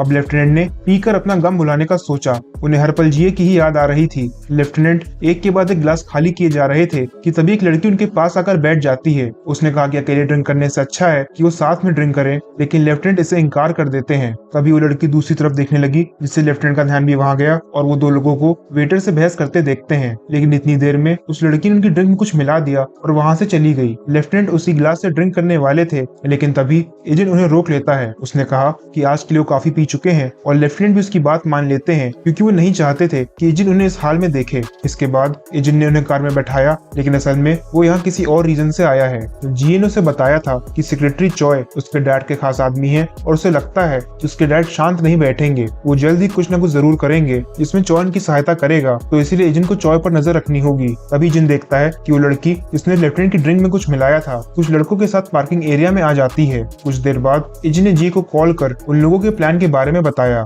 वो लोग असल में लेफ्टिनेंट को बेहोश कर उन्हें क्रिमिनल साबित करना चाहते थे, मगर एजेंट के रहते भला ऐसा कैसे हो सकता था, क्योंकि उसका सामना करना इन मामूली गुंडों की बस की बात नहीं थी। दूसरी तरफ जीए परेशान है, क्योंकि जितना उसने एक्सपेक्ट किया था उसके डैड उससे ज्यादा प्रॉब्लम्स क्रिएट कर रहे थे। टीम 2 लीडर ने उससे एजेंट पर भरोसा करने के लिए कहा, क्योंकि वो दोनों ही उसके स्किल्स को जानते हैं। तभी जीए के पास लेफ्टिनेंट का फोन आया और वो सोचने लगी कि भला इतनी देर रात वो उसे कॉल क्यों कर रहे हैं। जैसे ही उसने फोन उठाया, लेफ्टिनेंट ने जोर से चिल्लाते हुए उसे आई लव यू कहा और इतना कहते ही वो सो जाते हैं। इससे जीए चौंक गई और उसे समझ नहीं आया कि आखिर अभी हुआ क्या। वहीं जीए के डैड से चॉय माफी मांगता है, क्योंकि वो मिशन में फेल हो गया था। उसने बताया कि लेफ्टिनेंट का कोई एसोसिएट बीच में आ गया जिसने उनके लिए प्रॉब्लम्स क्रिएट कर दी थी। चॉय कहता है कि आगे से ऐसा नहीं होगा और जीए के डैड उसे एक आखिरी मौका देते हैं। कॉल ओवर होते ही चॉय गुस्से में उन गैंग मेंबर्स को घूरने लगता है जिन्हें उसने इस काम के लिए हायर किया था। मेंबर्स में से एक ने माफी मांगते हुए बताया कि उसने ये काम अपने कुछ आदमियों को दे दिया था, लेकिन ये सुनते ही चॉय उसे हिट करता है। उसने कहा कि क्या उन लोगों ने इसे मजाक समझ रखा है। उसने उन्हें धमकाया कि अगर उसने उन्हें कोई काम दिया है तो उन्हें खुद ही उसे पूरा करना चाहिए। इधर जी अपने डैड से बात करने आ जाती है। उसने सीधे सीधे पूछा कि वो वापस कब जा रहे हैं, क्योंकि वो यही चाहती है कि वो जल्द से जल्द वापस लौट जाएं। उसके डैड इनोसेंट बनते हुए कहते हैं कि उन्हें उसकी चिंता है। इस पर जी ने कहा कि वो बच्ची नहीं है, साथ ही में उन्हें उसकी नहीं बल्कि अपनी मैनेजमेंट टीम की चिंता है जो उनके ऑर्डर्स फॉलो नहीं करती है। वो बस यही चाहते हैं कि उनके बच्चे उनकी हर बात माने, फिर चाहे उनका डिसीजन गलत ही क्यों ना हो। इस पर जी के डैड ने कहा कि इसमें गलत ही क्या है, बिजनेस रन करने के लिए हमें इमोशंस को साइड रखना पड़ता है, हम चीजों से अटैच नहीं हो सकते हैं। जी ने कहा कि वो किसी से अटैच नहीं है, मगर वो उनके ऑर्डर्स इसलिए नहीं मानती क्योंकि उसे ऐसा लगता है कि उनके ऑर्डर्स से कंपनी को नुकसान हो सकता है। उसके डैड ने कहा कि ये सब समझने के लिए अभी वो बहुत छोटी है, वो उसकी बात भी समझते हैं मगर वो उस पर एक्ट नहीं करेंगे। उन्होंने कहा कि जीए को अभी और एक्सपीरियंस की जरूरत है। भले ही वो बिजनेस हैंडल करने में एक्सेप्शनल है, लेकिन इतना काफी नहीं है। उसके स्किल्स की वजह से उसके पास एसडब्ल्यू में बहुत पावर है, लेकिन उसे किसी ऐसे का सामना करने की जरूरत है जो उससे ज्यादा पावरफुल और इन्फ्लुएंशियल हो, और इसीलिए वो जो एसडब्ल्यू के वाइस प्रेसिडेंट हैं जीए के ऑर्डर्स को फॉलो करना जरूरी नहीं समझते। तभी जीए के पास एक कॉल आता है। ये कॉल एजेंट का था और उसने उसे बताया कि उसका काम हो चुका है और उसने सारी फोटोज और एविडेंस ऑब्टेन कर लिए हैं। हम देखते हैं कि एजेंट ने चॉय के हायर किए हुए सभी गैंग मेंबर्स का सफाया कर दिया है और चॉय भी इस फाइट में बुरी तरह घायल हो चुका था। इधर जी ने अपने डैड से कहा कि सेक्रेटरी चॉय को शायद कुछ इंजरीज हुई हैं, उन्हें चॉय को देखने हॉस्पिटल विजिट करना चाहिए क्योंकि वो उनका खास आदमी है। जीए के डैड को सिचुएशन समझने में देर नहीं लगी, जिसके बाद वो बस इतना ही कहते हैं कि जीए बड़ी हो चुकी है। इसके बाद जीए ने कहा कि इतनी बिजी है कि उन्हें एयरपोर्ट छोड़ने नहीं आ सकती, तो इसीलिए उन्हें हैप्पी जर्नी विश कर वो वहाँ से चली जाती है। अगली सुबह जब लेफ्टिनेंट को होश आता है तो उन्हें याद आया कि कल रात उन्होंने ज्यादा ड्रिंक कर लिया था, जिसके बाद एजेंट उन्हें घर लाया था। तभी उनके घर की डोरबेल बजी और दरवाजा खोलते ही वो जीए को अपने सामने देखते हैं। जीए ने पूछा कि क्या वो अभी तक सो रहे थे, जिस पर लेफ्टिनेंट हाँ कहते हैं। उसने आगे बताया कि वो कल पूरी रात काम की वजह से सो नहीं पाई और उसे भूख भी लगी है, तो इसीलिए उनके साथ लंच करने बाहर जाना चाहती है। इसके बाद हम एजेंट के कैंप का फ्लैशबैक देखते हैं। वो थका हुआ है और उसकी कंडीशन कुछ ठीक नहीं लग रही थी। एक ट्रेनी ने उसके हालचाल पूछे, लेकिन एजेंट की हालत देख वो उस पर अटैक कर देता है। एजेंट वहीं गिर गया और ट्रेनी ने कहा कि अब से जो भी राशन पानी उसे मिलेगा वो उसे ले लेगा। उसे लगा कि एजेंट कमजोर है, लेकिन तभी एजेंट उस पर अटैक कर उसे गिरा देता है। इसके बाद एजेंट ने उसका हाथ तोड़ दिया और ये सब देख मैड डॉग उसकी तारीफ करता है। उसने कहा कि कैंप एक जंगल है, अगर वो जिंदा रहना चाहता है तो उसे अपनी वीकनेस सबसे छुपानी होगी, फिर चाहे उसके सामने उसके दोस्त ही क्यों ना हो, उसे हमेशा अलर्ट रहना होगा। ये एक सपना था जिसके साथ एजेंट आज जागा है। उसकी कंडीशन ठीक नहीं थी और स्कूल जाते वक्त डायन ने भी ये नोटिस किया, लेकिन एजेंट को मैड डॉग की वार्निंग याद है, तो इसीलिए वो खुद को ठीक बताता है। स्कूल स्कूल में उसके फ्रेंड्स गेम्स खेल रहे थे, लेकिन एजेंट चुपचाप ही बैठा था। उसे किसी की बातें सुनाई नहीं दी और अब तो उसका विजन भी ब्लर हो रहा था। तभी यूना ने उसके सर पर हाथ रखकर पूछा कि क्या वो बीमार है, लेकिन इससे एजेंट अलर्ट हो जाता है। उसने यूना का हाथ कसकर पकड़ लिया और उसे दर्द होने लगा। जैसे एजेंट ने रियलाइज किया, उसने यूना से माफी मांगी, लेकिन यूना बताती है कि एजेंट को फीवर है। सबको ये जानकर हैरानी हुई और उन्होंने एजेंट से जल्दी घर वापस जाने को कहा, लेकिन उनकी बातों को इग्नोर करते हुए बॉडीगार्ड ट्रेनिंग करने आ जाता है। यहाँ भी वो परफॉर्म नहीं कर पा रहा था और सभी बॉडीगार्ड समझ गए कि एजेंट बीमार है। टीम 2 लीडर ने भी उसे घर जाने को कहा, लेकिन उनकी बात नहीं मानता और यही दोहराता कि वो ठीक है। एजेंट ने ड्यूटी कंटिन्यू की और जब जीए को इस बारे में पता चला तो उसने उसका चेकअप एसडब्ल्यू हॉस्पिटल में करवाया। एजेंट को 104 डिग्री फीवर था, मगर जहाँ बाकी लोग उसके लिए परेशान थे, एजेंट को ये सिचुएशन नॉर्मल लग रही थी। इसके बाद जीए ने उसे घर ड्रॉप किया और साथ ही में मेडिसिन भी लेने को कहा। जब एजेंट घर आया तो उसके ग्रैंडपा और डायन भी काफी परेशान हो जाते हैं। एजेंट ने बताया कि उसने चेकअप करवा लिया है और उसने मेडिसिन भी ले ली है। एजेंट टेबल पर रखे फ्रूट्स को नोटिस करता है। इस पर डायन ने बताया कि ये सब ग्रैंडपा उसके लिए लाए हैं ताकि वो जल्द से जल्द ठीक हो जाए। एजेंट अपने रूम में आ गया, लेकिन जब काफी देर तक वो बाहर नहीं आया तो ग्रैंडपा को उसकी चिंता होने लगी। डायन एजेंट को बुलाने गई, लेकिन जब कोई रिस्पॉन्स नहीं आया तो दरवाजा खोलकर देखती है। उसने देखा कि एजेंट इतना ज्यादा थक चुका था कि वो बिना चेंज किए ही सो जाता है। अगले दिन दूसरे एजेंट से मिलने आया क्योंकि उसे पता चला था कि एजेंट को फीवर हुआ है। एजेंट 104 डिग्री फीवर को नॉर्मल बताते हुए कहता है कि वो अब ठीक है। दूसरे ने उससे कहा कि उसे खुद को इतना पुश नहीं करना चाहिए, भला एक हाई स्कूलर इतनी मेहनत क्यों कर रहा है। इस पर एजेंट कहता है कि उसे अपनी लिमिट्स पता है, वो तब तक ही मेहनत करता है जब तक बेहोश होकर ना गिर जाए। और अब ये सुनकर दूसरे के पास कहने को कुछ भी नहीं बचा था। वापस लौटते वक्त यूंगसुक ने दूसरे को बताया कि उस तक ये खबर पहुंची है कि पॉलिटिशियन किम अभी भी रिवेंज लेने का वेट कर रहा है। उसने आगे कहा कि पता नहीं पॉलिटिशियन किम में समझ कब आएगी, उसके बच्चे भी उसके जैसे ही बन चुके हैं और यहाँ तक कि उसे पॉलिटिकल सर्कल से भी निकाल दिया गया है। दूसरे ने बताया कि किम अपनी सारी वेल्थ खो चुका है और ऐसा इसलिए नहीं हुआ क्योंकि उसकी रेपुटेशन डैमेज हो गई थी। उसके खिलाफ क्लियर एविडेंस को फेक बताया गया, लेकिन इसके बावजूद उसे अपनी पॉलिटिशियन सीट और सर्कल दोनों छोड़ने पड़े थे। दूसरे ने आगे कहा कि हमें चिंता करने की जरूरत नहीं है क्योंकि हम एसडब्ल्यू के साथ काम कर रहे हैं और पॉलिटिशियन किम कभी भी एसडब्ल्यू के अगेंस्ट नहीं जाएगा। दूसरी तरफ पॉलिटिशियन किम के घर में वो अपने बच्चों से कहता है कि उन्हें अमेरिका चले जाना चाहिए क्योंकि उनका सस्पेंशन ओवर हो चुका है। पास्ट में पॉलिटिशियन किम की बेटी हीजिन ने डायन को बुली किया था और क्योंकि हीजिन ने उसी का एविडेंस रिवील किया तो इसीलिए उन्हें सस्पेंड कर दिया गया था। किम कहता है कि उसने सारी प्रिपरेशन कर ली है तो उन्हें बस वहां जाकर एडजस्ट करना है। हीजिन बहुत गुस्से में थी क्योंकि सब डायन और एजेंट की वजह से हो रहा था। बच्चों के जाने के बाद किम की वाइफ ने उससे पूछा कि क्या अब वो कुछ भी नहीं करेगा। किम ने बताया कि उसने कोशिश तो की थी मगर फेल हो गया था। उसकी वाइफ उस पर चिल्लाने लगी और उसने कहा कि वो ऐसे कैसे गिव अप कर सकता है, इस सब की वजह से उनके बच्चों की जिंदगी बर्बाद हो गई थी। तभी किम ने कहा कि उसने हार नहीं मानी है, आज तक उसने जो भी चाहा उसे हासिल किया है, फिर चाहे वो रिवेंज ही क्यों ना हो। इधर स्कूल ओवर होने के बाद एजेंट घर जा रहा था कि तभी उसके पास एक अननोन नंबर से कॉल आता है। ये कॉल पॉलिटिशियन किम का था, जिन्होंने खुद को इंट्रोड्यूस करने के बाद एजेंट का नाम कंफर्म किया। एजेंट को तुरंत पुरानी बातें याद आ गई जब उसने एविडेंस कलेक्ट कर हीजिन को एक्सपोज करने की वार्निंग दी थी और किम ने उसकी शर्त मानते हुए ये प्रॉमिस किया था कि वो अपने बच्चों को अमेरिका भेज देगा। किम ने एजेंट से पूछा कि उनकी तो डील हुई थी, फिर एजेंट ने अपना प्रॉमिस क्यों तोड़ा। एजेंट ने जवाब दिया कि डील उसने नहीं बल्कि किम ने तोड़ी थी। किम ने कहा कि उसने तो सब कुछ वैसा ही किया था जैसा एजेंट ने उसे करने को कहा था। उसने अपने बच्चों को अब्रॉड भेजा और अगले दिन से हीजिन उसकी बहन के सामने नहीं आई थी। बदले में एजेंट को एविडेंस डिलीट करना था और उनके बीच यही एग्रीमेंट हुआ था, मगर एजेंट ने कहा कि उसके बच्चे कुछ दिनों बाद ही वापस लौट आए थे और ये डील का पार्ट नहीं था। साथ ही में हीजिन ने दोबारा डायन पर अटैक करने की कोशिश की थी। इस पर किम हंसते हुए कहता है कि एजेंट यंग है और शायद इसीलिए उसे किसी से भी डर नहीं लगता, लेकिन इसके बाद वो मुद्दे की बात करता है। उसने बताया कि उन्हें एजेंट की वजह से बहुत डैमेज हुआ है, उनकी रेपुटेशन मिट्टी में मिल चुकी है और इससे एक पॉलिटिशियन को कितना लॉस होता है ये उसके जैसा स्टूडेंट नहीं समझ सकता। साथ ही में उसके बच्चे भी ट्रॉमेटाइज्ड हैं। इसके बाद किम ने एजेंट से पूछा कि उसे क्या लगता है ये सब जिसकी वजह से हुआ है, क्या उसे शांति से जीने का अधिकार है। उसने एजेंट को धमकाते हुए कहा कि जो उसने किया है उसके आउटकम्स उसे फेस करने पड़ेंगे, वो बच नहीं पाएगा क्योंकि इस दुनिया में जीना इतना आसान नहीं है। इसके बाद रात में हम डूसिक को देखते हैं जो सिगरेट जलाने वाला था कि तभी उसने एजेंट के ग्रैंडपा को देखा और उन्हें देखते ही वो सिगरेट छुपा लेता है। उसने ग्रैंडपा को ग्रीट किया और ग्रैंडपा जो अक्सर डायन का बनाया हुआ खाना उसे दे जाया करते थे, उससे कहते हैं कि जब भी उसे भूख लगे वो उन्हें बता सकता है। उनके जाने के बाद डूसिक ने सिगरेट जलाई, लेकिन तभी वो दो बाइकर्स को नोटिस करता है जो बहुत स्पीड में वहाँ से गुजरते हैं। वो ग्रैंडपा की तरफ ही जा रहे थे और उनमें से एक आयरन बैट निकाल लेता है, मगर इससे पहले कि वो ग्रैंडपा को हिट करते डूसिक उनके सामने पहुंच उन्हें पंच करता है जिससे वो दोनों बाइक से गिर जाते हैं अब क्योंकि ग्रैंडपा फोन पर बात कर रहे थे तो इसीलिए उन्हें कुछ पता नहीं चला, लेकिन डूसिक उन बाइकर्स से पूछता है कि वो कौन है और घायल होने की वजह से वो कुछ भी बता नहीं पाए। डूसिक को विश्वास था कि ये दोनों ग्रैंडपा को ही हिट करने जा रहे थे, लेकिन तभी ह्यूंगसुक उसे फोन कर बताता है कि एक बड़ी मुसीबत आ गई है। पॉलिटिशियन किम उनसे नहीं बल्कि एजेंट से रिवेंज लेना चाहता है। ये सुनकर डूसिक घबरा गया और उन बाइकर्स को देखने लगा। उसे सिचुएशन समझने में देर नहीं लगी कि ग्रैंडपा पर यह अटैक असल में पॉलिटिशियन किम नहीं करवाया था।